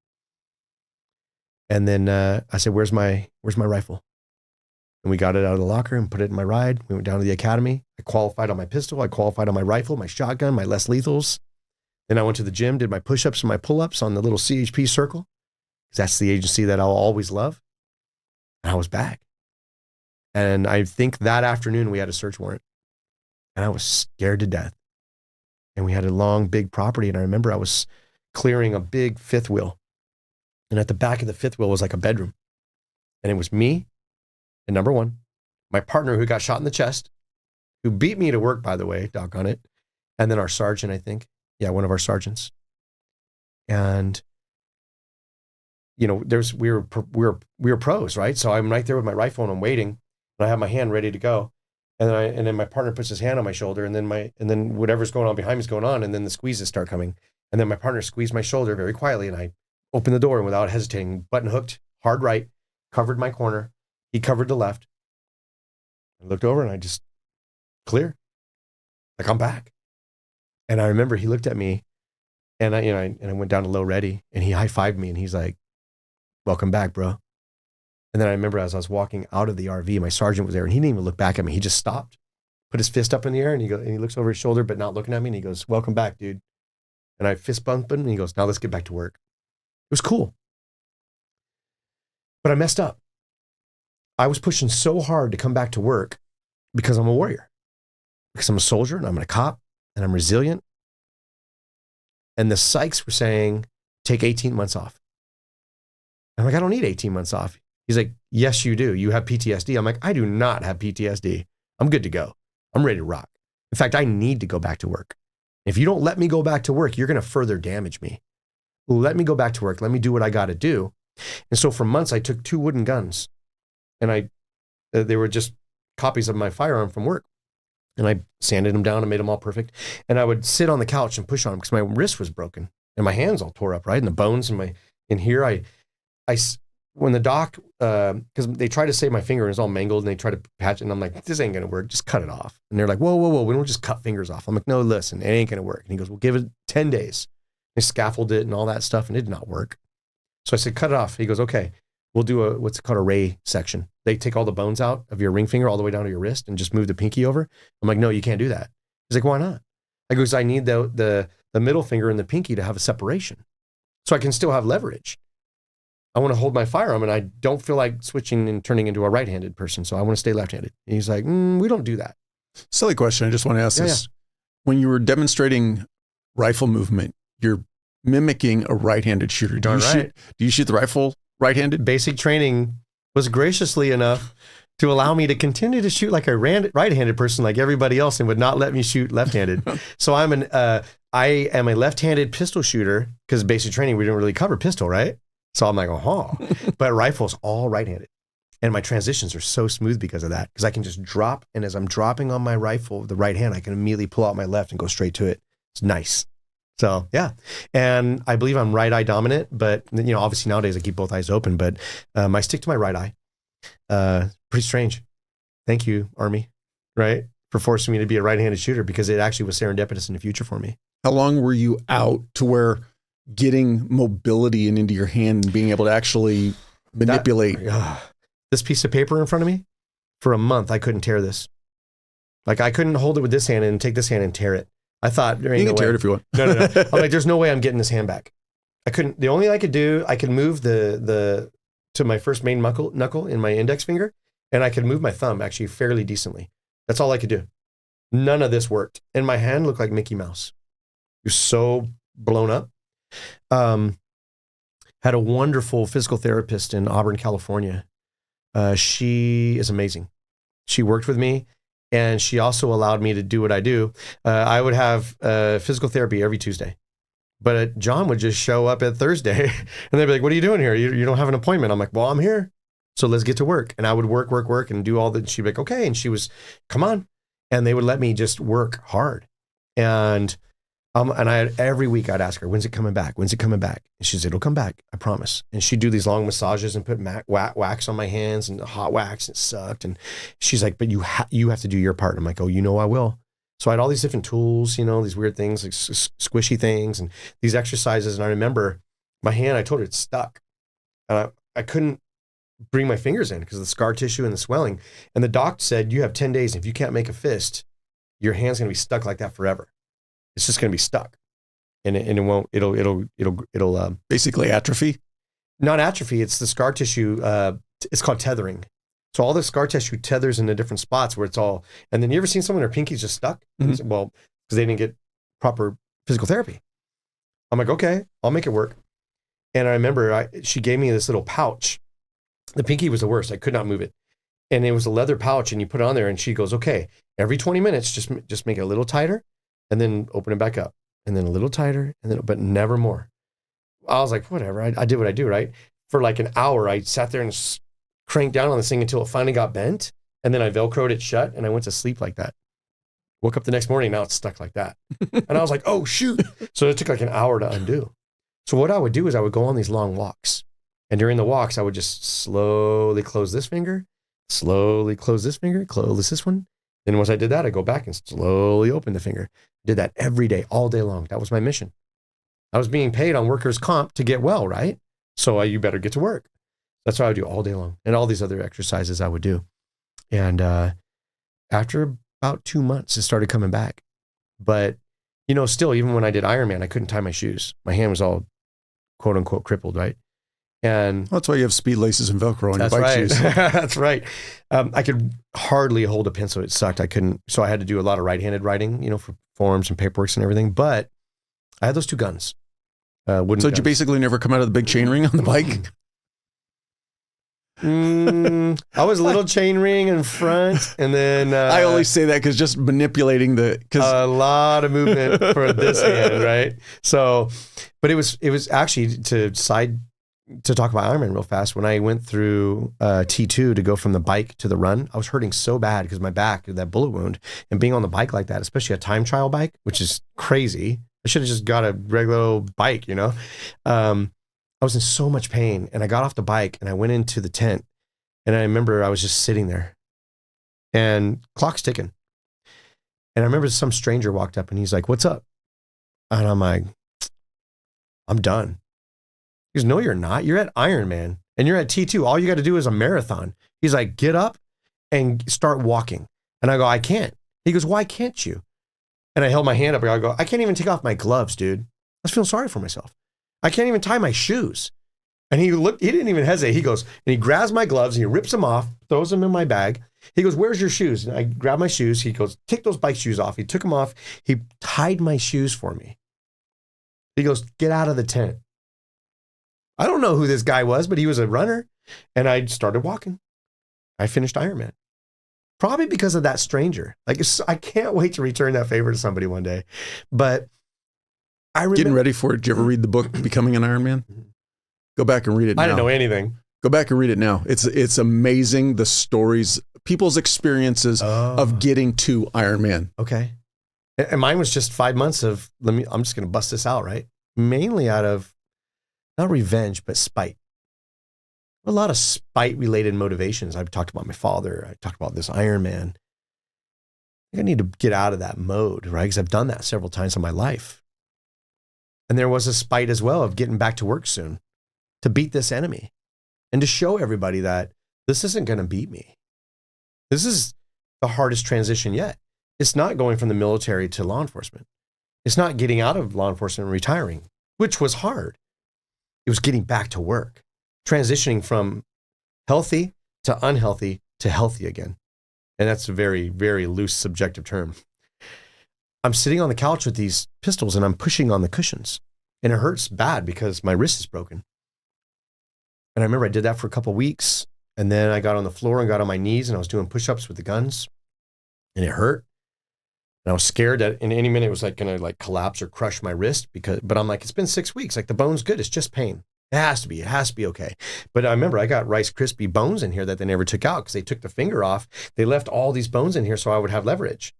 So it's this massive just lump of bones in there that are grown together. And I have to keep moving my wrist always or it'll lock up before it heals. So that sucked. I remember one afternoon. It's almost, in my mind, I'm almost picturing kind of like, the fancy watch dialers that just always move. Yes. And if you stop, the watch will die. You have to. And I had to rub the skin like this or else I had to do later a third surgery because it did tether. I had to rub it all the time or the skin would get stuck. And I could feel it. You'd have to bust it apart. Otherwise, the skin would be super tight and you couldn't move your fingers because it was so tight on your skin. So it was a chore, but I had a responsibility. I had a responsibility to the people of the state of California whom I was there to serve and I was out to heal. And if I didn't do what I was supposed to do, then I was letting them down. I remember one afternoon, I took those two guns and I was up in my bedroom and I told my wife, watch this. And I hadn't done it yet. She's like, what? I go, I'm going to do a full push-up on these guns. And she's like, don't do that. I go, I'm going to do that. And I got down, I got on my knees and I put the guns down and I took a deep breath. Here we go. And I locked out in full front leaning rest position. And I just went all the way down to the floor. And then I went all the way up. And as I was going up, I was just kind of like screaming, like, Rah! Just a rage, right? To get it done. And when I went all the way to the top and I locked out, my eyes were tearing and because it hurt like hell. And my wife was just standing there crying. And she's like, why are you doing this to yourself? They're telling you to take time off. You need to relax. I go, I cannot relax. I'm not going to let that guy beat me. And there are people out there that need me. And I have a team. I'm one of 7. Like they're down. And my other partner's gone. So now they're 5. I got to get back to work. Like I have a mission. I have a job. I have a position. And it ain't this. Don't stop. Let me get back to work. Let me do what I got to do. And I did it. I took those guns and I got to the point where I could do 25 push-ups straight. And then I got my fingers strong enough where I could grab the door seal and I could do a pull-ups. So I could do the standard for airborne was 6. So that's what I did, right? That was the Ranger and the airborne standard, 6 pull-ups. Okay. I'll do 6 freaking pull-ups on this busted up hand and on my fingertips. And I got to the point where I could do 3 sets of 6. And then I could do whatever sets of 25, right? Because once you get good at push-ups, you're good at it. And I remember I went to the doctor one day for one of my, my bi-weekly checkups or whatever. And I took the highway patrol form that is limited duty. It tells you all the things you can and can't do. And I wrote for him, I put, John can do everything. He should go back to full duty immediately. He's good to go. He's perfectly healthy. Like I made it all up. And I went to my checkup and he looked and he's like, oh yeah, it's looking good. Okay, yeah. And then I go, oh, I got something for you, doc. And I had my backpack and I pulled it out and I slid it across the desk right there. And he goes, what is this?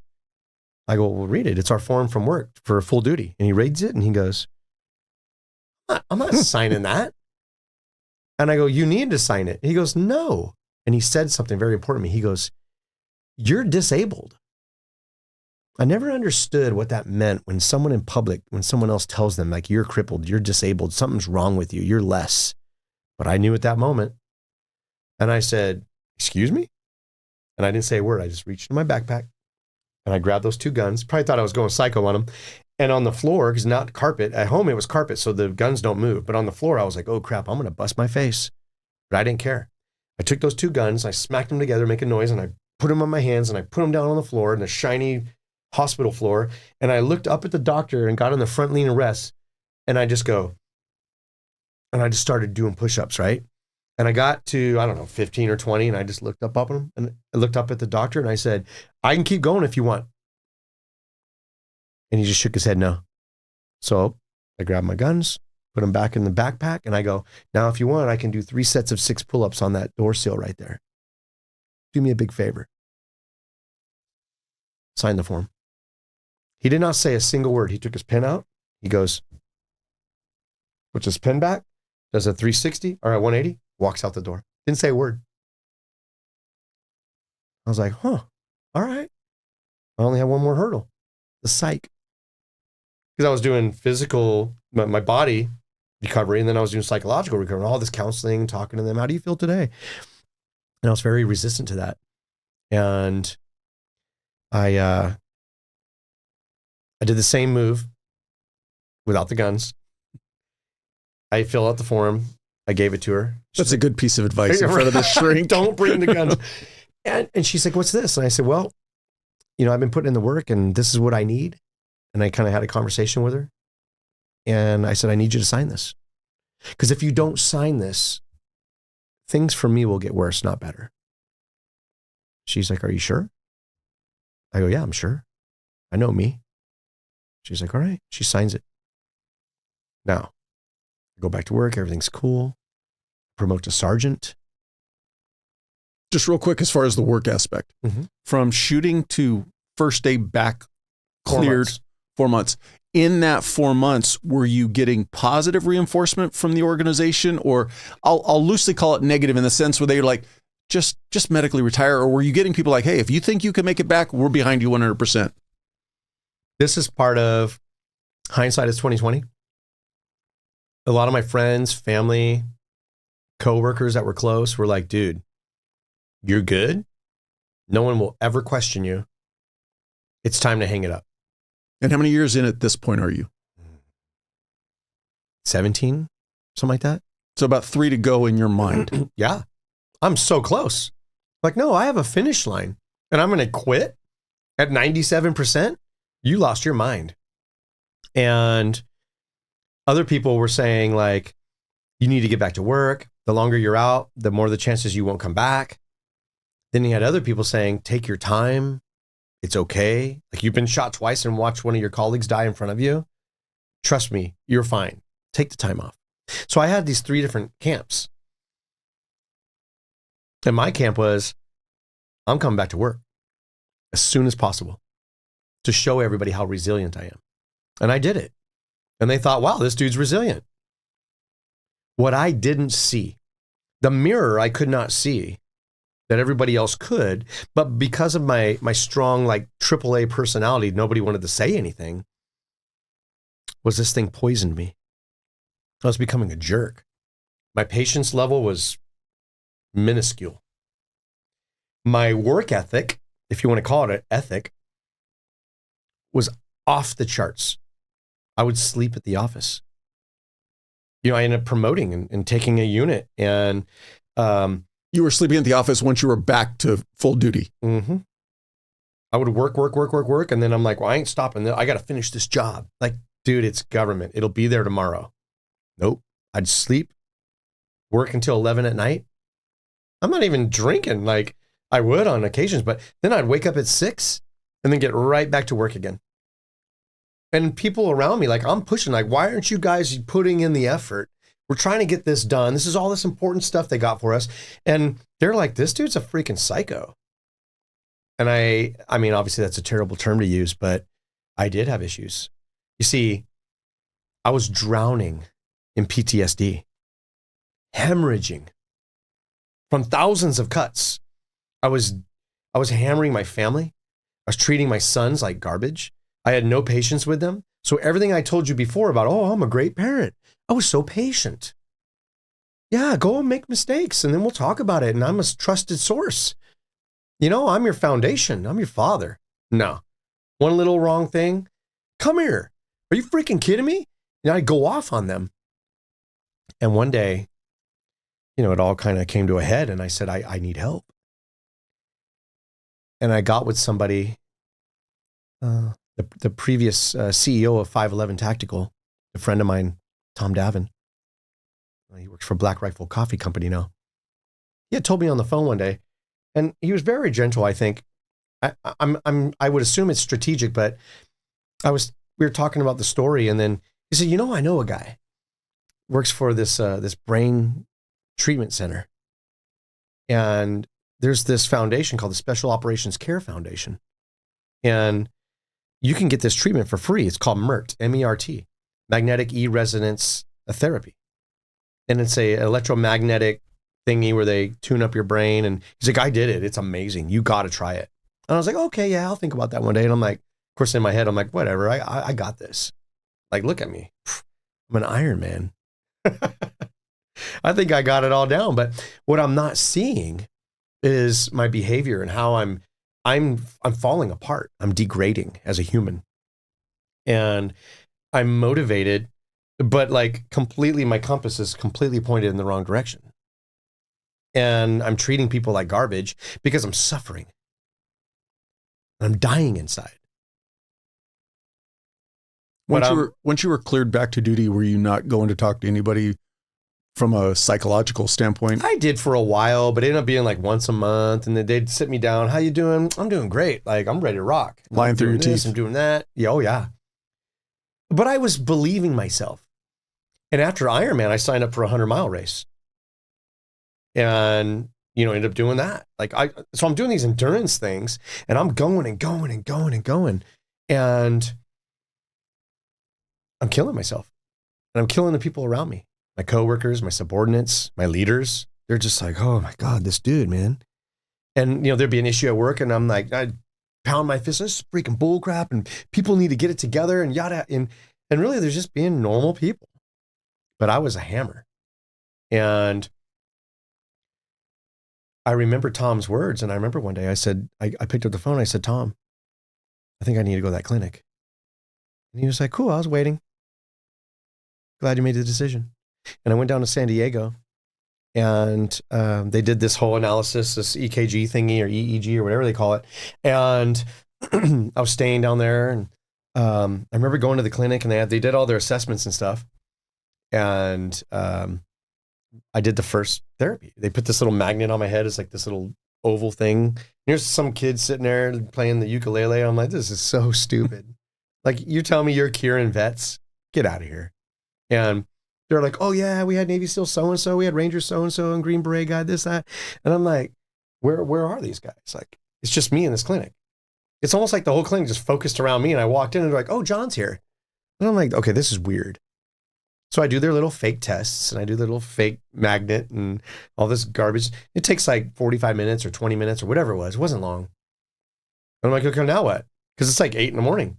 They're like, okay, now you're off. I'm like, what do you mean I'm off? What do I do for the rest of the day? They're like, whatever you want. I'm like, well, I'm down in San Diego by myself. They're like, then go to the zoo, go to the beach, go to the mall, go do something, go live your life. I'm like, okay, like this is a waste of money. This foundation, Special Operations Care Foundation, is blowing money for no reason. This is the dumbest, stupid thing I've ever seen. And I walked out of the office and the second I stepped out of the door, I went, oh my God. And I picked up the phone and I called my wife. I go, oh my God. And she's like, what? I said, I don't know how to explain this. And she said, well, do your best. I go, the sky is bluer. She's like, what do you mean? I go, I haven't seen the sky this blue in years. She's like, well, what else? I go, and the trees are greener and there's flowers. And I just heard some kids laughing across the street and I heard some birds. I go, oh my Lord, something happened. And she's like, really?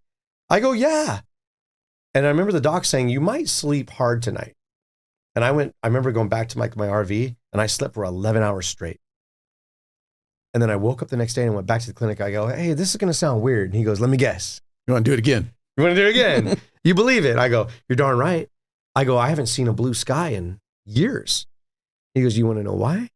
I go, please tell me.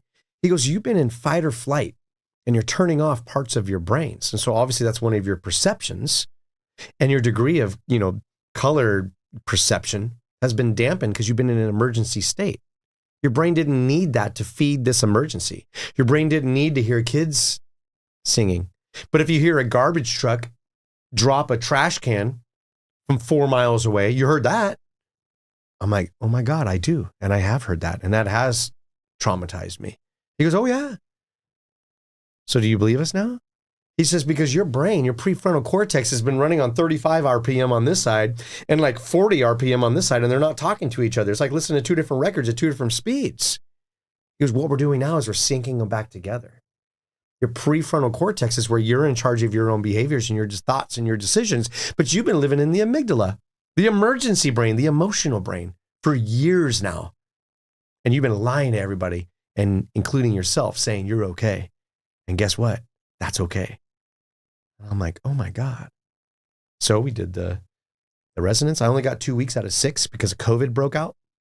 I went back home and I talked to my psych, and I'm like, I said, I need to get back on board with you every week. And my first thing I did on my first day with my psych, I said, hey, I need to apologize. He's like, for what? I go, well, like a year ago, 2 years ago, whatever it was, I told you guys are full of crap. I'm good to go.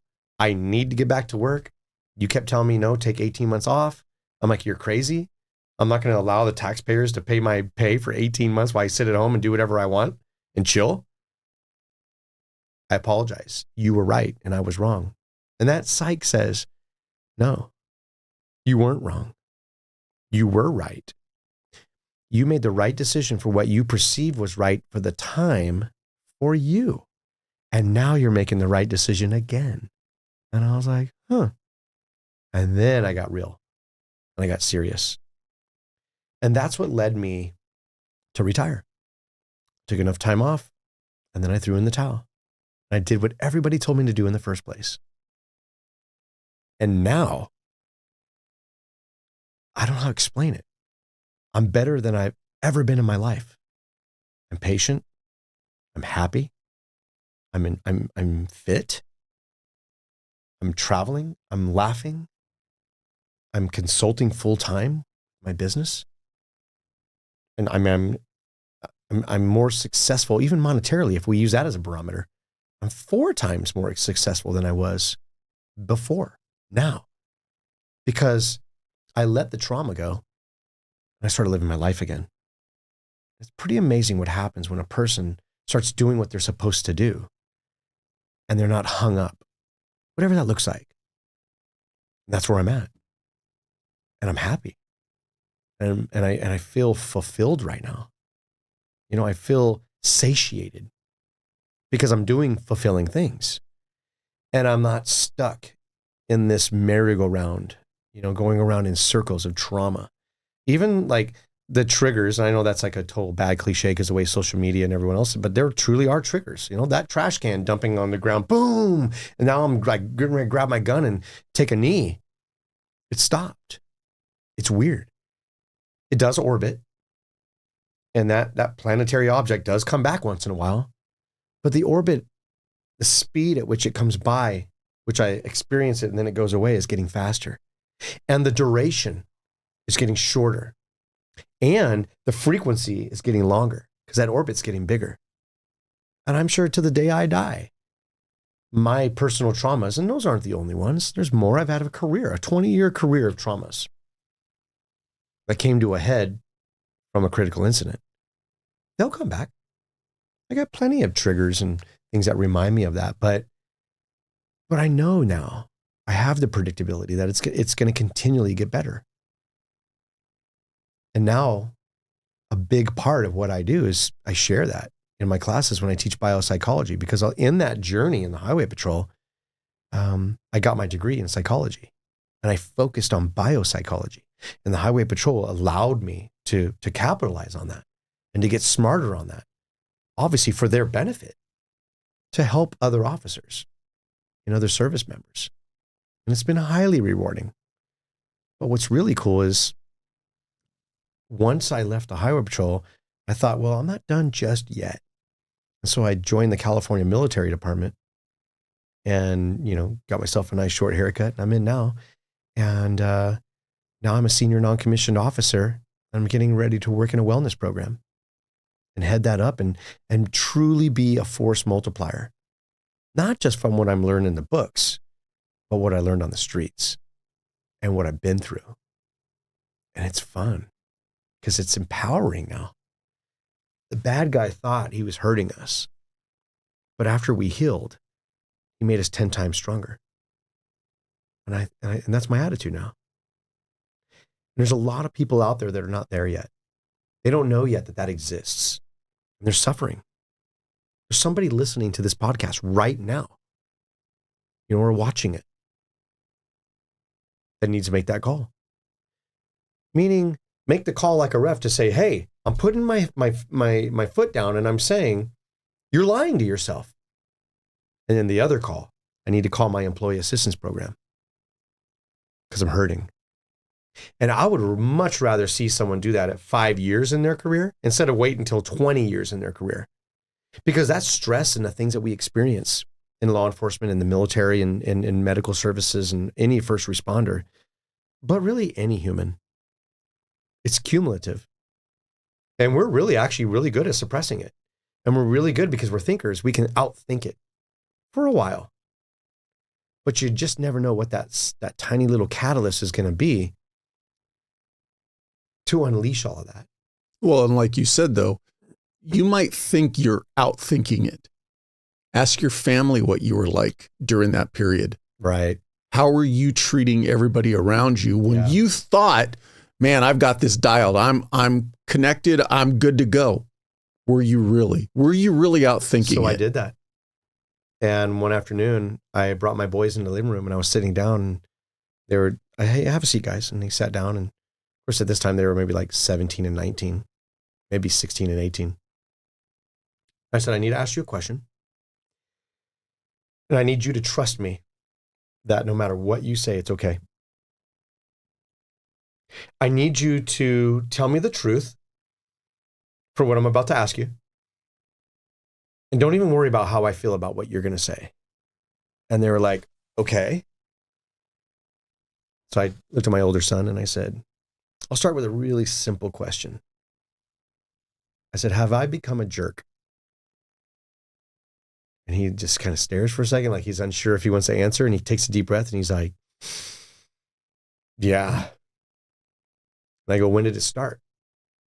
He's like, after you got shot. I said, well, how bad is it? And he says, I don't want to be around you. And I'm like, right, it hurts, right? That's the gut punches. And I said, well, do you think I'm patient? He's like, you're not patient at all.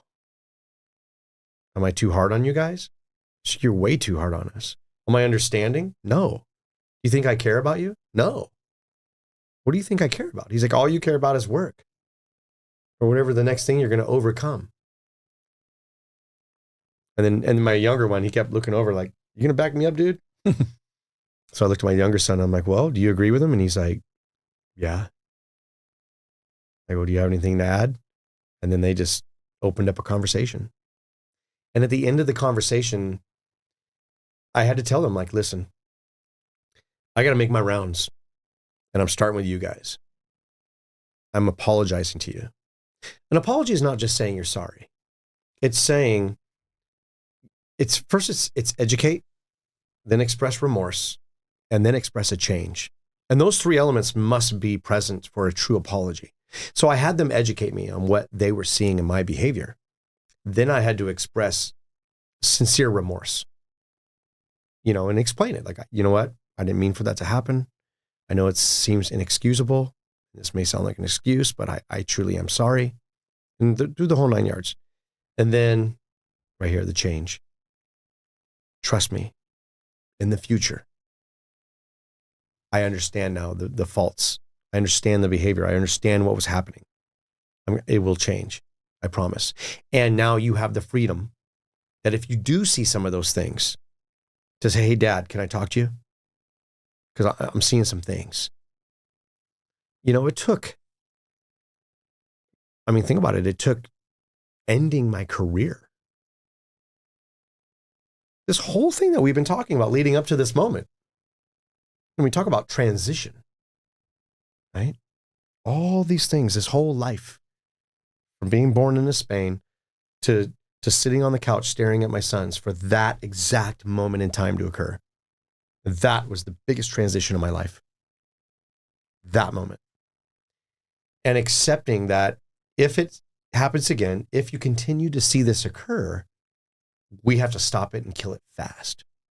Whatever that is. There's still things. I'm an imperfect human being. And I hope I'm always developing on being a better human being until I die.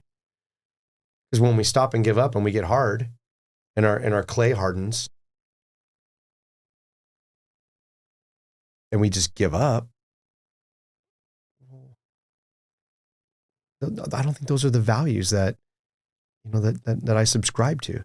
I think that in treating everyone the way I did and finally realizing like, okay, this is not the career for me anymore, then I have to let go. And people were probably like, if they only met me during that slice of my life, they're probably like, screw that dude. That dude's a psycho, or that dude's an a-hole. I don't want to spend any time. I would never want to work for that guy. And I'm like, oh, because that's not who I am. That's not who I was. It was a facade. Or maybe it is who I was and that was the reality. But whatever the case is, there's a before and now there's an after. And that's such a small period of time. But gosh, to hurt people with my actions and my words and my attitudes and my behaviors and my emotions, that's what I hate. So I had to go back and I had to start working on fixing all of those. And then make people realize like, that's not me. Or make other people like, hey, I'm back. And it's funny because some people will be like, wow, thank God. And I'm like, really? Was it that bad? And they're like, oh yeah. And they're like, I'm like, tell me. Because I can't give you a proper apology without an education. Educate me. What's up? What did I do? What did I say? How did I act? And it's hard for a person to solicit other people to show fault. Hey, tell me how faulted I am. Criticize me. We don't want that. A type A doesn't want that. Certainly a AAA personality, like I was, and my partners and my special operations partners, we're all AAA, right? That's how we are. That's how we survive. Now tell me how much I suck. They did. And I think that was part of the healing process, or a maturing process of being able to be told you're wrong. And you know what? I like that. I feel empowered being able to listen to somebody tell me that I'm not right or I'm wrong, because that's where I get my best ideas. I get stuck in my own box sometimes. And to allow somebody where I wouldn't allow them before, because why would I think incorrectly? So I had my own belief bias. But now I can open it up and go, how can I do this better? Well, I'll tell you how you can do it, because you do this and you do that, and that's not very efficient, so you should do it this way. I'm like, thank you for empowering me. Why wouldn't we do that? But we don't. I say we, I didn't. But people in my position find themselves like that. But we're not encouraged to do that through as we're growing up, as we're maturing, as we're developing. Nope. That's never a part of our life. No, we don't want to show fault. I think about just the average police officer. We show up, we're expected to take charge, and we're expected to solve problems. And now you want me to show up and be open to how screwed up I am? That's not part of our culture. It's not part of our DNA. We're expected to be leaders, formal or informal, and to express our values. But I don't think we ever get taught that it's okay to be wrong. Well, and something that I want to tie back into when you're telling the story of talking to your psychologist, mm-hmm. Their natural predisposition when it first happened was take the time off. You need time to heal. You need time to recover. Very medically sound advice. Mm-hmm. I am a proponent of, if that Rubik's Cube between your ears is not being solved, go find somebody to talk to. My long way around this is the flip side, though, and people always say this, oh, well, they don't understand me. They don't relate to me. That's where I think we do need to make a little bit better inroads. We are those type A. We are the AA, AAA, whatever you want to refer to it as. We need people in that position who understands, I have a purpose. I have a mission. You need to work with me to see that I have this purpose and this mission and help me get there. Don't tell me, don't think that way. Don't do that. That's not helping me. Right. And so that's a balance I would like to see. I don't think I don't think a psychologist has to have been a veteran or a first responder to relate to me, but they need to understand that mindset. They do. They have to understand how our psyche works, but they also have to understand how to appeal to it. And they could have appealed to me. Of course, hindsight's 20/20, right? They could have appealed to me really well without saying, just don't go to work and just wait it out. Like, wait out for what? Or you need to go back to work. It's like, no. I need a mission. And I think like signing up for Ironman was a mission because that got me off my butt. I needed the physical release, and that's very good hormonally and neurotransmitter wise, but also health wise. But I don't think I had a psychological mission. I don't think I had a purpose mission. Nothing I was doing was purposeful except for the selfish, I guess, aspect of getting, quote unquote, myself better. But nobody was like, hey, let's get John and his wife and his kids and sit them in a room. And we do it at work with a critical incident stress debrief, but we never did that with my family. And my kids did get a notice at school from their principal that their dad was just shot in the line of duty. My son did think that his dad died because of news and everything else. My wife did think that I got killed on the way down, halfway down, when we found out it was Aaron. It was wrong. They were truly traumatized. And now they're getting traumatized by someone who's supposed to be their foundation. So there's probably still work to do at home years later from 2017. And I think that, again, it's not anyone's fault, because how often you're like, what do we do with this guy? Like, he's been shot twice in the line of duty. He watched his partner die. He's struggling to get back to work. He was in a top tier job in the entire department. He's like one of a couple dozen people, the whole department, thousands, 10,500 employees. And he's on a team of 7. That's a pretty strong ego. And then we're just telling him to sit on your couch and wait 18 months. He's going to go mad or worse. He's going to hurt himself. Let's get him back to work.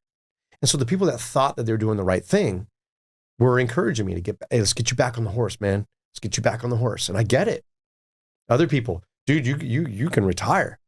You can reinvent yourself. And honestly, if I could go back and do it all over again, I think what I would do is first admit to the psychologist that every single night I was having nightmares.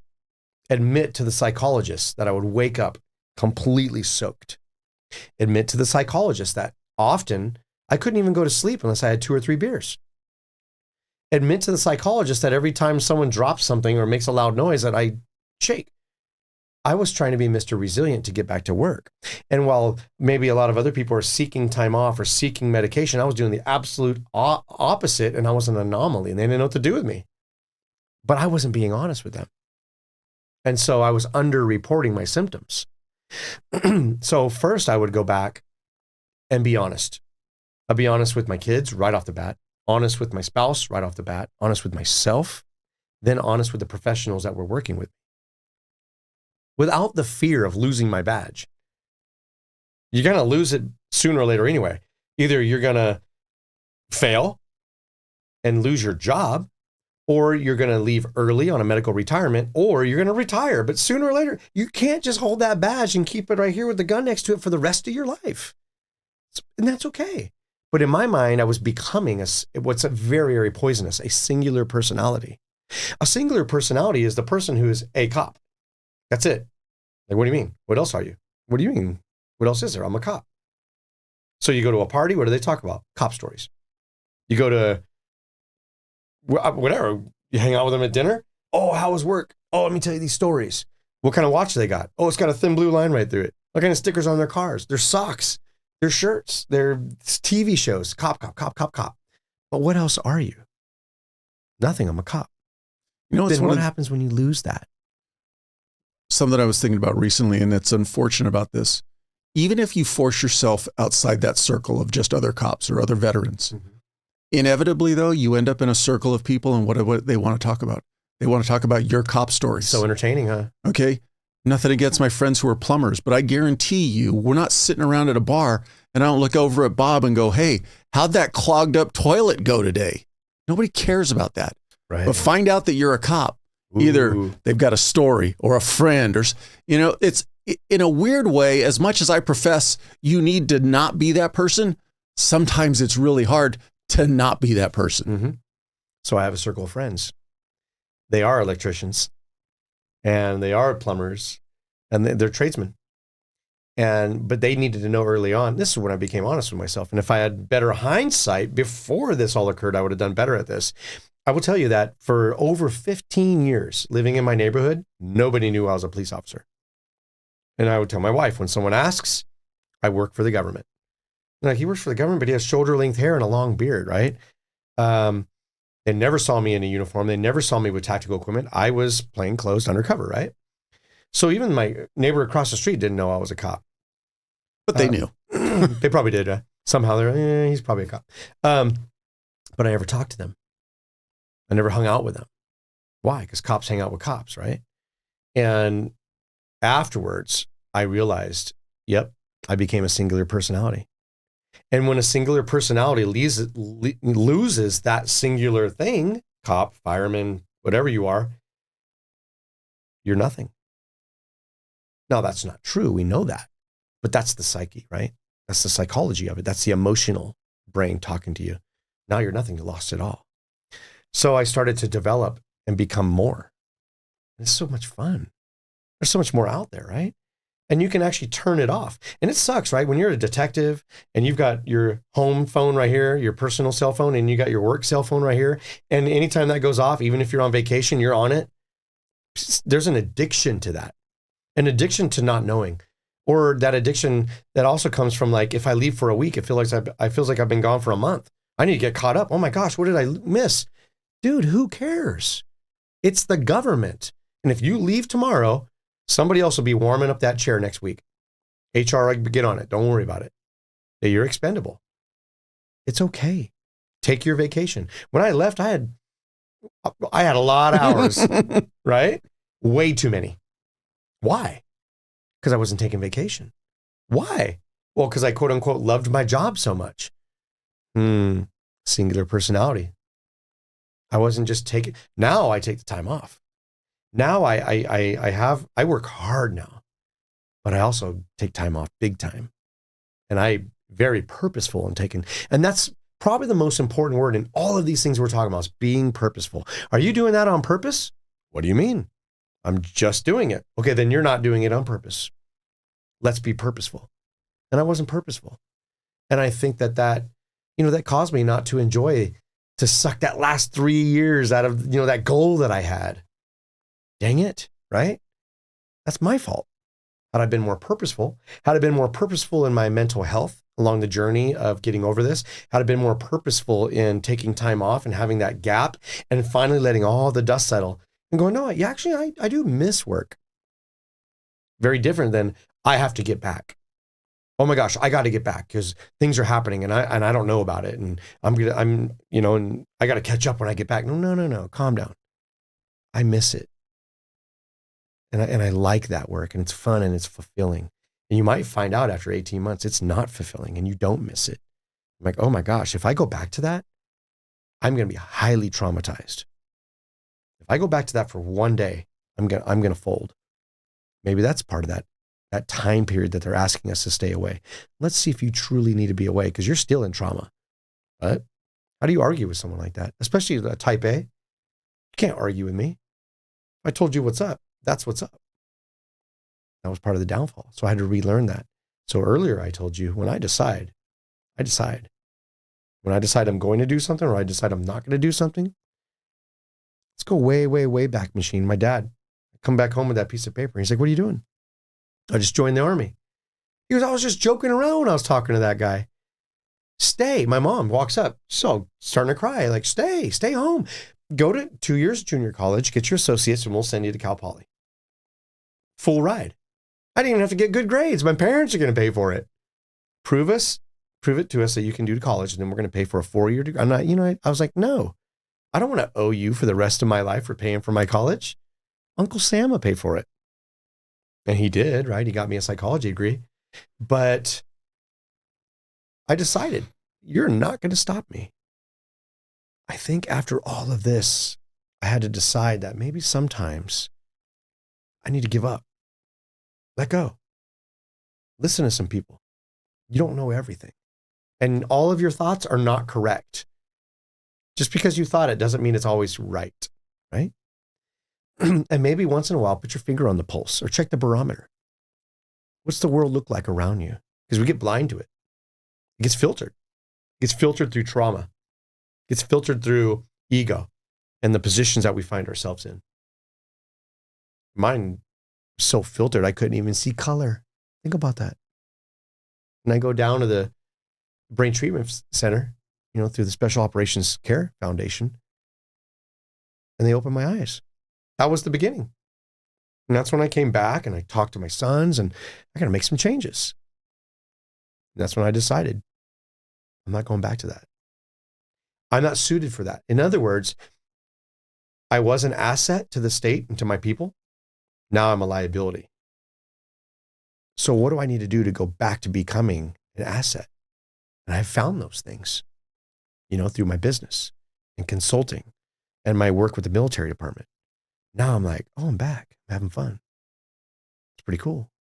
When you knew it was time to transition out and you were going to retire, did you have a plan for instance, the military foundation and what you were going to do, or did it just kind of happen by happenstance? I want to say it was happening.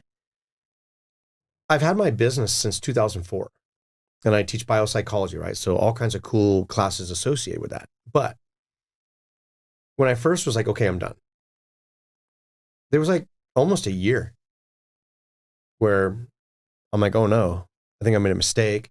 I'm stagnant. But I put all the feelers out and started making the emails and saying, hey, I'm available. I don't have to say no. There's no schedule to contend with. Nothing. Then snap your fingers. All of a sudden, out of nowhere, I'm working more than I've ever worked. And I'm making all these connections. And I found out there's an entire world outside of law enforcement that I wasn't touching. You want to know something weird? I met my neighbors. And then they're making opportunities for me. I'm like, what the heck? There's opportunity everywhere. And as I started to communicate and be less like encapsulated in my own sphere of trauma, and that broke, and I spread my wings, and I was patient, all of a sudden, hey, can you come here? Can you come there? Can you come here? Now I've been everywhere. I tell people I'm everywhere all the time. That's my motto now. I'm everywhere all the time. And the answer is yes. Can you do this? Yes. Sometimes I got to go figure out how to do it, but still. And now I'm having fun. And I'm not running myself ragged, because now I'm being absolutely purposeful in ensuring that I'm breathing. I'm not letting the things that I'm doing own me. I'm in control of the things that I'm doing. And now I'm not stressed out. Now I'm not freaking out. Now I'm not treating people like trash. That sucks. Now I'm a better human being. And so it was like an evolution. It was an evolution of patience, understanding, and purposefulness for me.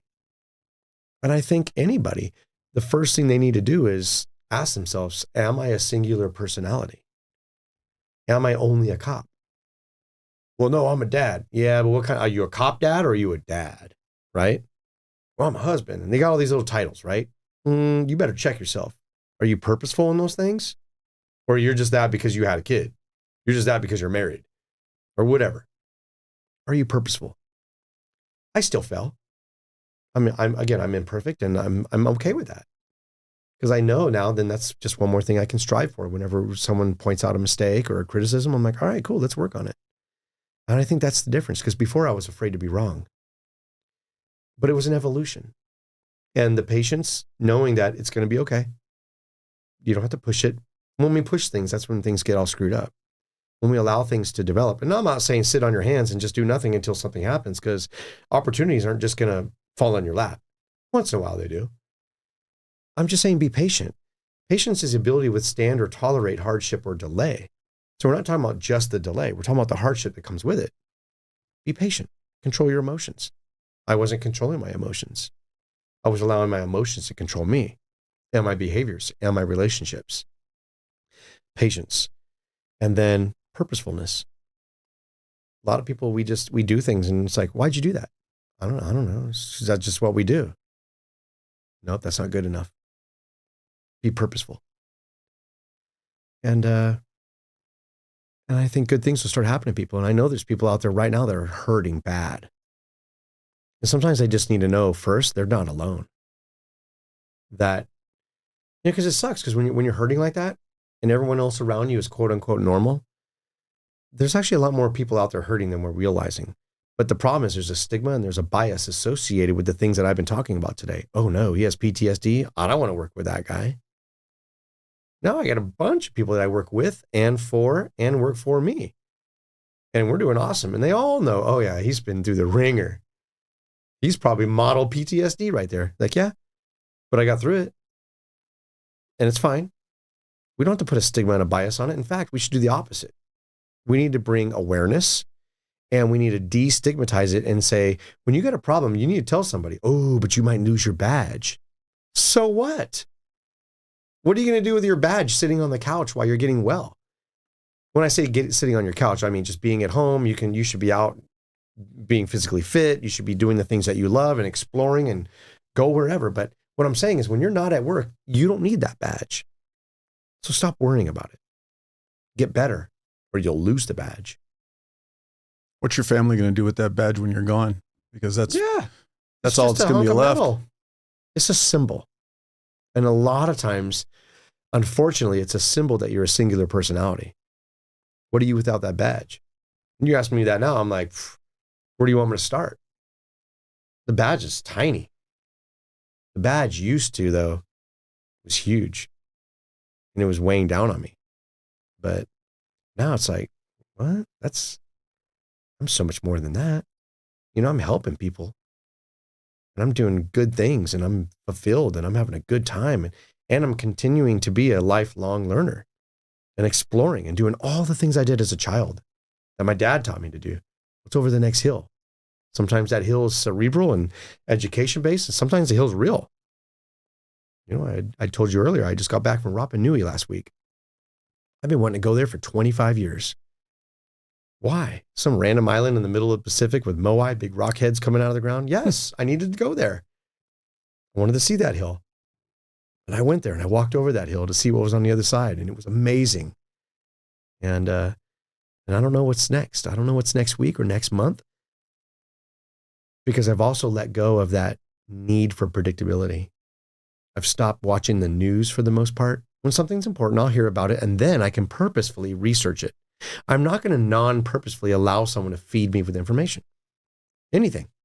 So I stopped watching the news because it stresses me out. Because there's a lot of negative drama associated with that. So I just don't do it. I am purposefully choosing not to. So I don't need that predictability. A lot of us are addicted to it. Predictability goes down. Stress goes up. That causes cognition to go down. That causes worst case scenario thinking. And that causes mistakes to go up. And that's the formula.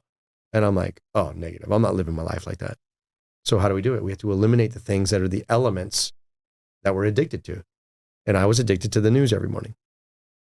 Or you ever get and more than likely a singular version of the news, or at least a singular side of the story. Absolutely, because we also get biased in who and what we choose to look at and listen to.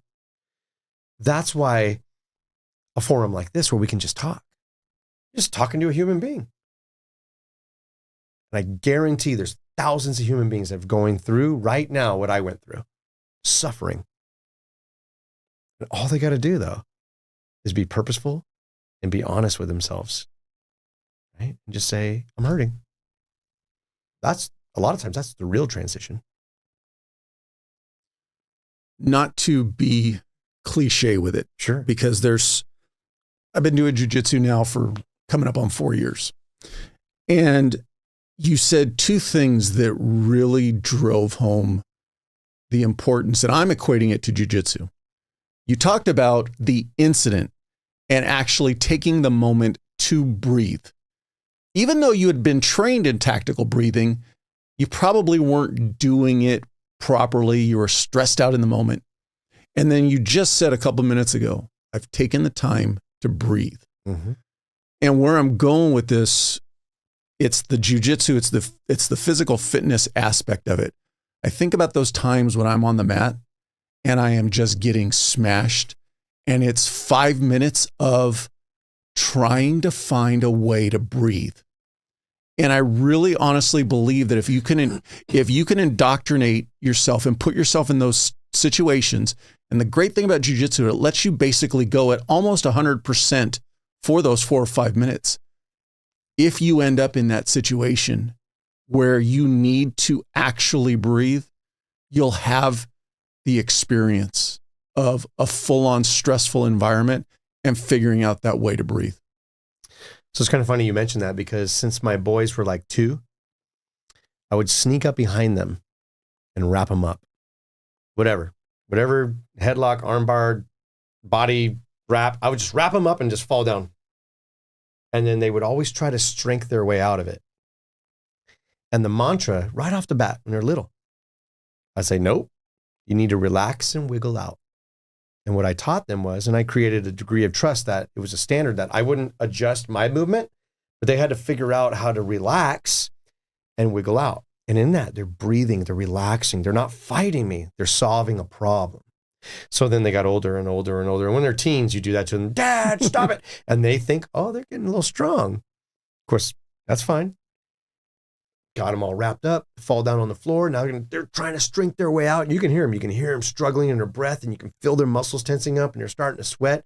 And you just whisper into his ear, relax, wiggle out.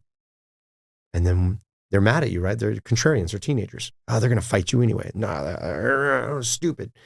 I'm not letting go until you relax and wiggle out. It's up to you. And I guarantee you're going to gasp before I... Oh, yeah. And then later, now they're 15, 16. I get them hard, right? Get them on the ground. They're getting mad. And I just, instead of giving them a mantra in their ear, I say, what do you need to do? I'm not saying it, Dad. Like, what do you got to do? And they know I'm not going to let go because that's the trust. That's the standard. And they're like, fine, I need to relax. I'm like, what's the rest? And I need to wiggle out. Like, no, say it at the same time. I need to relax and wiggle out, right? And so they'll say something like that. And then they learn, like, oh, I can't outstrength myself out of this situation, that I need technique. And to use technique, I need to use my brain. And it's a problem-solving situation. It's not a strength. Granted, in jiu-jitsu, if you are bigger or stronger, there's an element where that might be an advantage. But take a blue belt, big, strong guy and a purple belt, smaller person who knows their technique, and they'll smoke that dude. Now, let's translate that. Now my son comes home.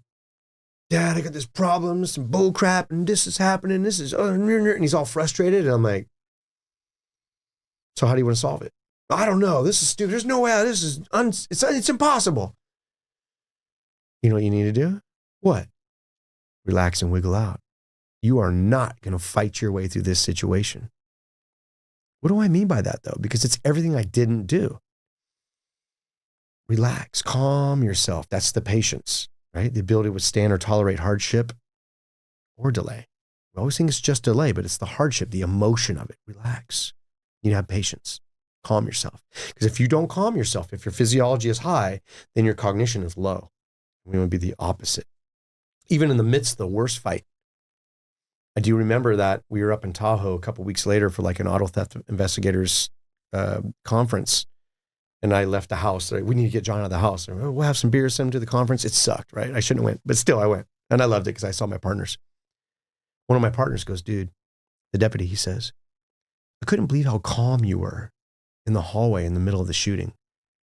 I'm like, well, what do you mean? He's like, well, dude, you got a bullet in your back, your hand's blown apart. Well, I didn't know that. He's like, no, you knew it after a while though. And after you took a knee and stood back up again, I can't believe how calm you were. And I go, well, that's what I've been training to do all my life. That's what I train my kids to do. He's like, what do you mean? I said, well, I got this thing called relax and wiggle out, right?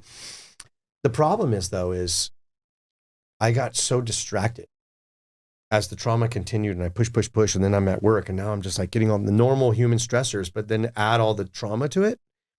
I didn't relax. I definitely didn't wiggle out. What I tried to do is bulldoze my way through the situation. My motive, okay, so there's a chart that we teach in the conflict resolution class, and on one side is our motivation for mission accomplishment. The other side is our motivation for maintaining relationships. And the person whose motivation to maintain relationships is 0, and all their motivation is to finish the mission, that's a bulldozer. Does that make sense? And if we remove the mission motivation and they only are motivated to establish relationships, they don't get anything done, but they're a peacekeeper. And the best ones are right in the middle, right? That line right there, that diagonal line. The motivation is equal. So my motivation to accomplish a mission is just as important as my motivation to maintain our relationship. So therefore, I have to be more cognitive. I have to be more cerebral. I have to understand emotion, right? And actually be empathetic, understand how someone feels about something. I wasn't doing any of that. And I almost purposely didn't care. I'm like, I don't give a crap. This is our mission. This is what we're doing. And if you don't like it, go find another unit. That's not how you treat people. You can for a while.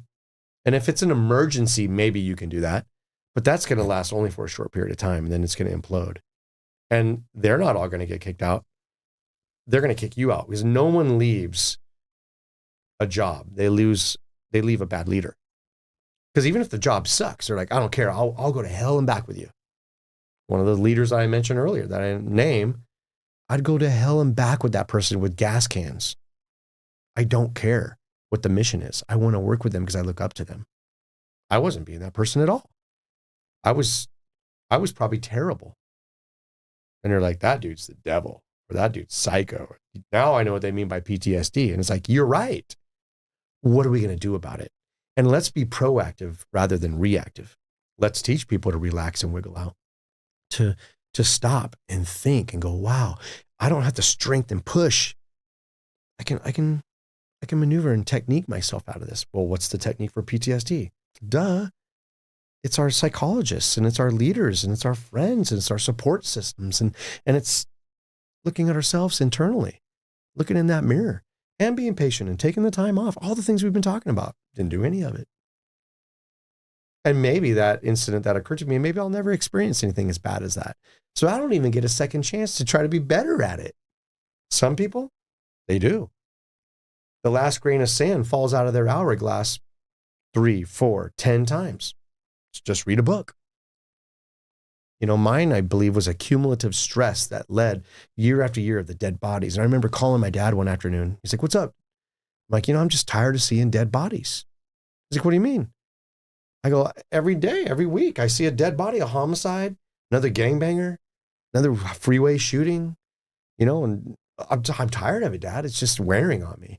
He's like, well, take some time off. No, I don't need any time off. And I got things going on and blah, blah, blah. When it's time for me to promote, 793 people applied for that. That's a big state, and there's a big giant agency. 793 applicants. I got number 8 on the list. But what does that tell you? That I just eat, breathed, and slept that promotional process. I don't think it would have been fun to be around me when I was like that. Okay, great. You got number 8 on the list. You're a top 10 in the entire state of California for the highway patrol. Yay. Who did you damage along the way? Right? What's the wake of that look like? And by then I hadn't been shot yet. It was actually like 4 months later I got shot. So then now I did the whole promotional process. Then I got shot. And then I'm like, I got to get back to work. And a big part of it was because I want to get my promotion. I'm not leaving this department without being a sergeant. Are you kidding me? What do you mean, retire on a medical as an officer? Get out of here. You see how I was so skewed? Because it was all ego driven, right? And I was blinded. And a lot of it was spite driven. I did everything wrong. And the people that looked at me at first were like, wow, he's amazing. He came back to work. He did great. Terrible transition drill. Terrible. Did all the wrong things, but it looked cool. Hollywood. You've given a lot of gems. One thing I just want to ask real quick to bring the circle all the way back around. You went looking to the hotel for the guy related to a GTA investigation, but his reaction seems a whole lot more than a GTA. What was the backstory? Yeah, he was a big time bad guy. He was from the Bay Area and then came into the Sacramento area. He was wanted on a bunch of federal charges. And there's some drama related to why he was even out in the first place, but that's political. But in the area of the Sacramento, he was almost like, okay, what are things that are illegal that I can do to be like a legit bad guy? And then I'm going to do those things. So he was involved in major auto theft. He was involved in prostitution. He was involved in moving firearms. They found 2 live hand grenades inside of his room. Was it one? Maybe it was 1 live hand grenade and then 2 more guns. They found methamphetamine. So he was doing drugs, guns, auto theft, prostitution, and then who knows what else, right? And so a little bit of identity theft kind of stuff. So it was almost like he was like the potpourri of bad guys. And I don't know if he was doing that because he knew that he was about to have to go to prison and he was trying to get street cred and show how cool he is. Or maybe he just stopped caring and he was just like, I don't give a crap. But he did make a statement like, the next time a cop stops me, I'm going down with a gunfight. And that was known. And I think maybe he just stopped caring. But he just became the ultimate bad guy. And he proved it, I guess, or tried to. Any piece of the puzzle that we haven't hit on that you want to talk about? Maybe the future, because I think the future is more important than the past. And especially when we're talking about transition. How can we talk about the past without talking about the future? What's the antidote to all this? And I think that all of us need to have a vision for the future, right? Even organizations, so we have a vision, mission, and value. We can have a mission and we can have values, but what about our vision? What's next? What are we moving towards?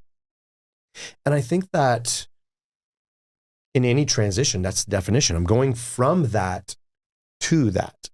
I never really have talked about that, but I need your listeners to know that that does exist.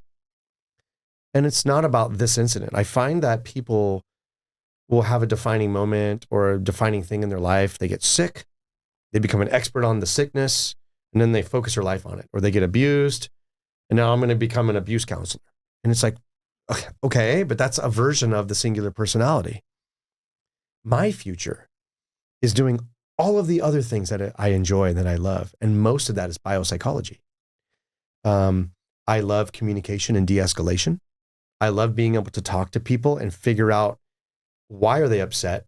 How can I make them not upset? And then how can I get my message to them and then get a good reciprocal message back? I love teaching that. I love teaching body language. I call it fundamental body language because it's like physiological, foundational, life or death body language. And that's not about being a cop. In fact, police officers are probably my least frequent client. It's mostly people that do jobs without weapons, but they still enforce things. Look at someone who does like hazmat or EPA. When they show up and write you a ticket, it's going to cost a couple $100,000. When a cop shows up and writes you a ticket, it's a couple $100. But they don't have weapons, and they do. Isn't that weird? But they're out there doing the job, and they need training. They need to have employee safety training, tactical type training. When you say tactical, it's tactical means mission oriented, and tactics are what are the little things we do within a mission to accomplish the mission. So how can you accomplish your mission safer? I hate using that word tactical, because then it turns a lot of people off. So I just call it employee safety. And then we call it fundamental body language. And it's physiological body language that are indicators of potential fight or flight. Well, flight's not too important, but fight is. So what does it look like when someone's getting ready to attack you? That's huge. Stress management. Not my stress management, but general holistic stress management. So you don't get to where I was. And in my class, I don't have to talk about what happened to me. In fact, I don't. I use other examples in life and cool stuff. And it's very enriching class, very moving, very emotional. I love that. I love to teach about conflict resolution. Any organization, when we're butting heads and doing a tug of war, how do we get around that? That to me is so fun. And like I said, law enforcement is my smallest client, maybe because I don't solicit for law enforcement because it's just going to re-traumatize me, right? But I love sharing those things. And then I want to write about those things. And I've already started writing about them.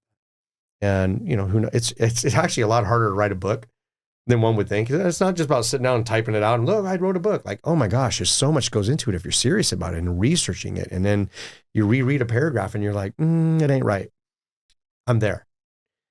and talking about these biopsychological topics, that's the transition. I feel like, this is really weird sounding, that's what I was born to do. And yet for the past 35 years, I've been soldiering and I've been policing. And then I've come to this point where I realized all of that just gave me the training and experience and the knowledge and the wisdom to get to this point where I could help people.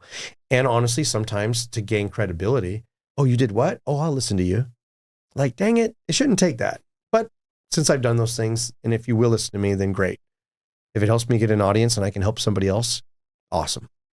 But I guess in a very serendipitous way, all of this life has led up to today, which is important because today defines tomorrow. Yeah. What's going to happen next? Where am I going to be tomorrow? Because today's already happening. Like, we're here. It's okay. This, you can't, but I can forge my future if I'm purposeful, as I said earlier. And that's huge for me. You mentioned starting your company way back in 2004. 04. Was the mission or the vision at that time to grow it to what it is today? Or has it come through, like you said, through those relationships and opportunities that have come their way? Yeah, I never really wanted to be big. So in many cases, I'm a one-man show. And yet, though, I have my contracted employees that come in and they help me when I can't cover. And so, like, I have an employee and she'll do the conflict resolution with me. We helped write it together because she's way smarter than me. She has a master's degree. I have another employee and he'll do my outdoor stuff because sometimes I can't handle it all. I have another employee, he just does contracts. And I have another employee who does social media. But really, it's me standing on the stage, or me and then one of my folks with me.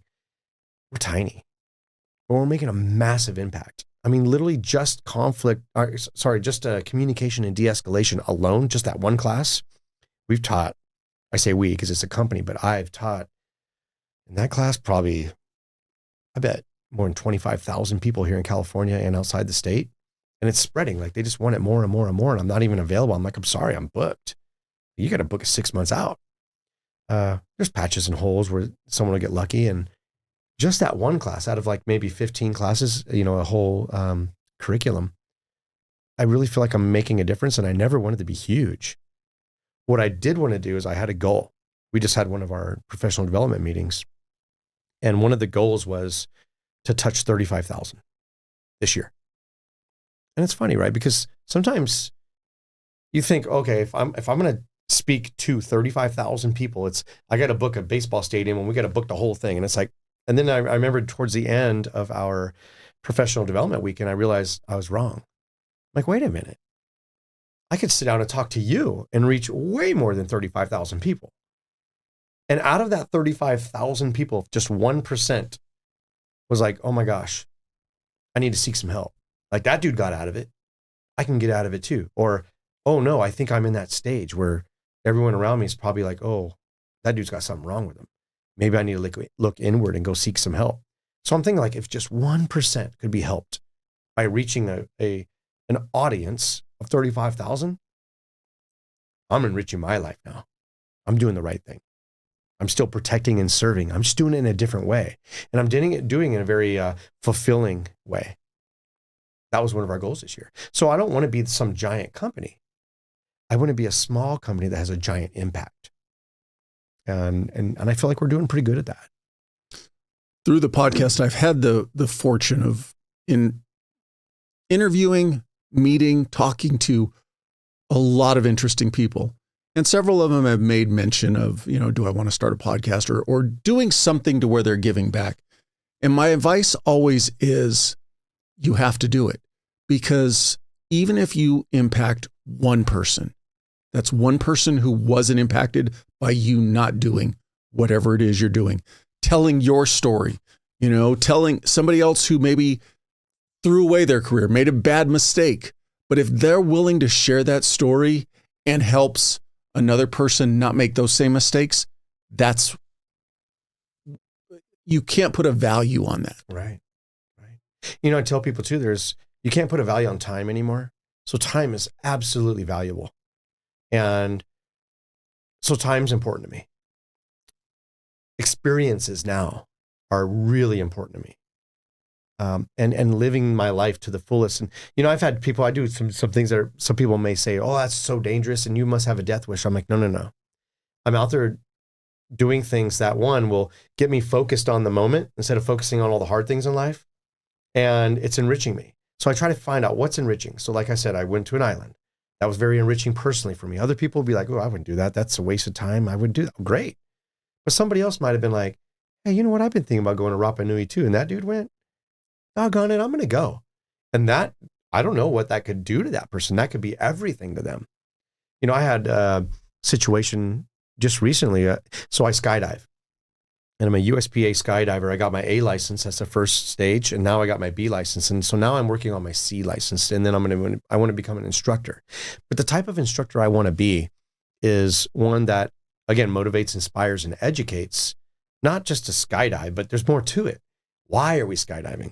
And I want to convince people that if you went out and skydived for that, 1 minute free fall, and then that, 4-minute flight to the ground in your parachute, guess what you're not thinking about?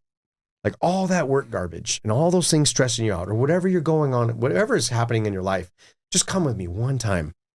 Just come up in the airplane. Don't even jump. Just watch us jump. I 100% guarantee you will not one time think about that thing that's stressing you out. And so a lot of the events in my life now have surrounded that with that, are surrounded by that concept of not about just distracting a person, but if we're fully enriched, then the things that stress us out, they hold less value, if that makes sense. And if I could teach people that through my lessons that I've had to learn by force, if I could teach people to do that, and I'm not asking you to skydive, and I'm not asking you to go run 100 miles like I do. I'm not asking you to go to Ironman. But whatever it means to you, let's put a little less value on those things that are destroying you internally. And let's put a little bit more value on you enriching your life and learning more and being a little bit healthier and living a little longer. Let's do it. That's what I'm about. That's what I like. Any more Ironmans or Ultras in the future? Just signed up for Sacramento, October 19th. I'm doing a funny one this year. I'm going to do it on a Walmart bike. So there is a bike. It's called a G1 Explorer, and it's a gravel bike. And it's an aluminum frame. It's pretty decent, right?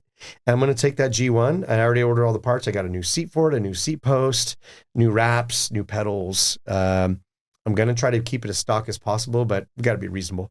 And I'm doing Ironman on a Walmart bike. And what's the motivation behind that? I have no clue. Oh, okay. I just do stupid stuff. And to me, well, I don't know. To me, it's a conversation starter to go, look, you don't need to spend $6,000 on a carbon fiber time trial bike. Well, that's probably on the low end. Yeah. That's frame and fork, nothing else. Right. The Walmart bike was $248, but I got it on sale because it had a scratch. So I got it for $190. And then I spent $111 in upgrades.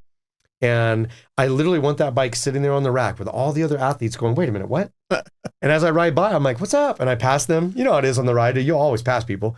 And I want them to be like, what the? You just passed me on a Walmart bike. And it's kind of fun. It's kind of motivating. It's a bit of a shtick, right? But it's just one of those things like, hey, look, guess what?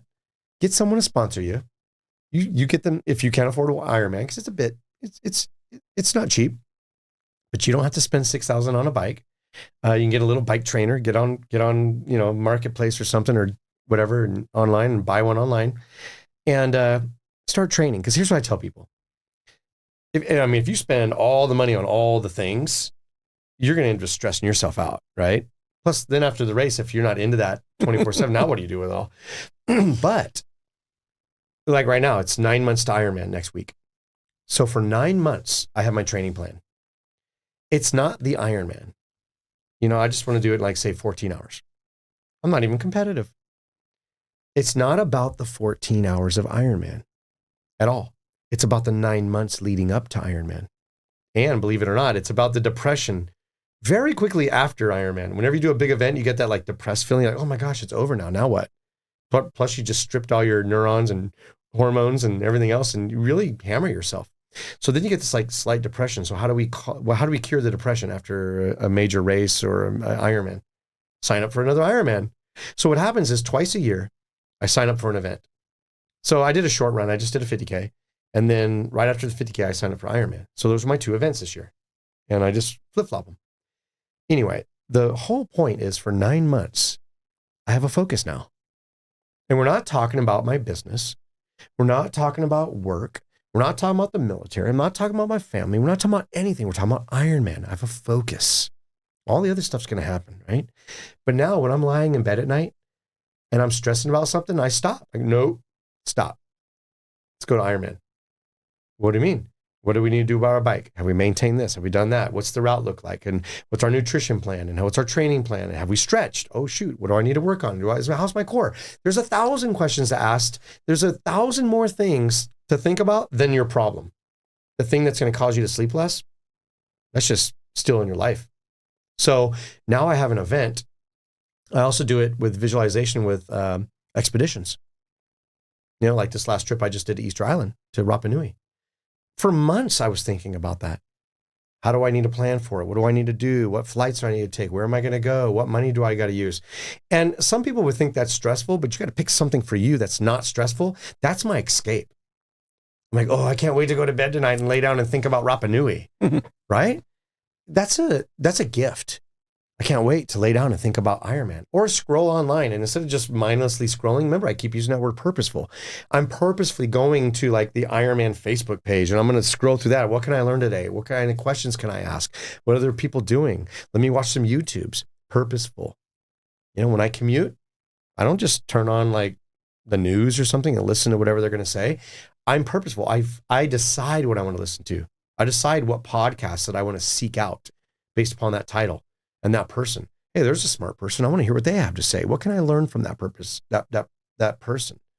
Again, that's purposeful. You have to. If you don't, you're just letting the world decide what your life looks like. And you're just a leaf floating in the wind. Nope. I'm swimming upstream. And I'm going to do what I want to do for me and the people that I love, my loved ones, all around me, to be the best human that I can be. And hopefully, if we're better, our children should be better than us, always, every generation. And so my boys have seen this really cool, flourishing career, and then they saw a dark period, and now they're like, wait a minute, he's rocking and rolling. He transitioned correctly. At first he screwed up. He was all kinds of skadooshed, right? But now he's back. Look at that. So now I know I can be better than that. Maybe I won't even get to that point. And then look at the things he does. And my dad taught me to explore the world. Now I taught my boys to explore the world, and they do. Well, one's getting ready to leave for the Marine Corps. The other one's in Michigan. He's a lineman. And he went on, I said, don't pick a place in California where you live here. Leave, go, put out resumes all over the United States. And he's, oh my God, Dad, I love it out here. Cool. He explores. The kid's an explorer. Every weekend he's gone off doing whatever he's doing, and he's making good money doing it. Perfect. Good for you, you know? And then, of course, the Marine Corps will give my other son all the adventure that he could ever want. And then some. So, you know, I get passionate about these topics and this subject in general. And there's way, way more to unpack. I mean, there's so many adventures I've been on and so many critical situations and cool things, but those are just cop stories. Those are just soldier stories. The real story, truly, is the right here, right now story. I had a sergeant one time, he told me, a police sergeant, he said, it's not what you've done, it's what you've done lately. And if we allow something 20 years ago, 10 years ago, 5 years ago to define us, unless it's something so defining that you're helping so many other people, that's great. But I mean, in general, a lot of us get stuck in those moments. It's not what you've done. Even Ironman. Sure, I did an Ironman in 2018, but so what? See, now that I'm 50, I have to do an Ironman. I can't not do an Ironman. Come on. Because then I want my sons to be like, oh, when I'm 50, I'm going to get it on. Just like I tell my sons, you're 20, I'm 50, I'll smoke you, dude. Oh, you're an old man. Those days are over, right? And we're changing society in that. I want 70 to be, the new 30, and just stay healthy and have a good time. So again, if I talk about what I used to do, I was a Ranger. Yeah, but are you a Ranger now? Well, I mean, I was. So what? What have you done lately? Oh, I just sit around and drink beer and watch a football game. Screw that. No offense if you drink beer and watch a football game, right? I love beer and I love sports, but I'm going to go and get it on. And it's not what you've done. It's what you've done lately. And that's what's important right here, right now. And then what? Next day. We get a promise every single day that the sun's going to come up and give us yet another opportunity to try again. No matter how bad it gets, no matter how bad we screw up, no matter how bad we ruin the relationships around us, no matter how bad we think our own lives are, we literally get a promise every single day that the sun's going to come up and you just get one more chance to be patient, to be purposeful, to get motivated and inspired and educated. That's amazing. And we need to remember that. It's nice knowing that we get that promise. I think that's a great way to end this episode. I don't think there's much more that you could say that's not more clear and concise than that. For sure.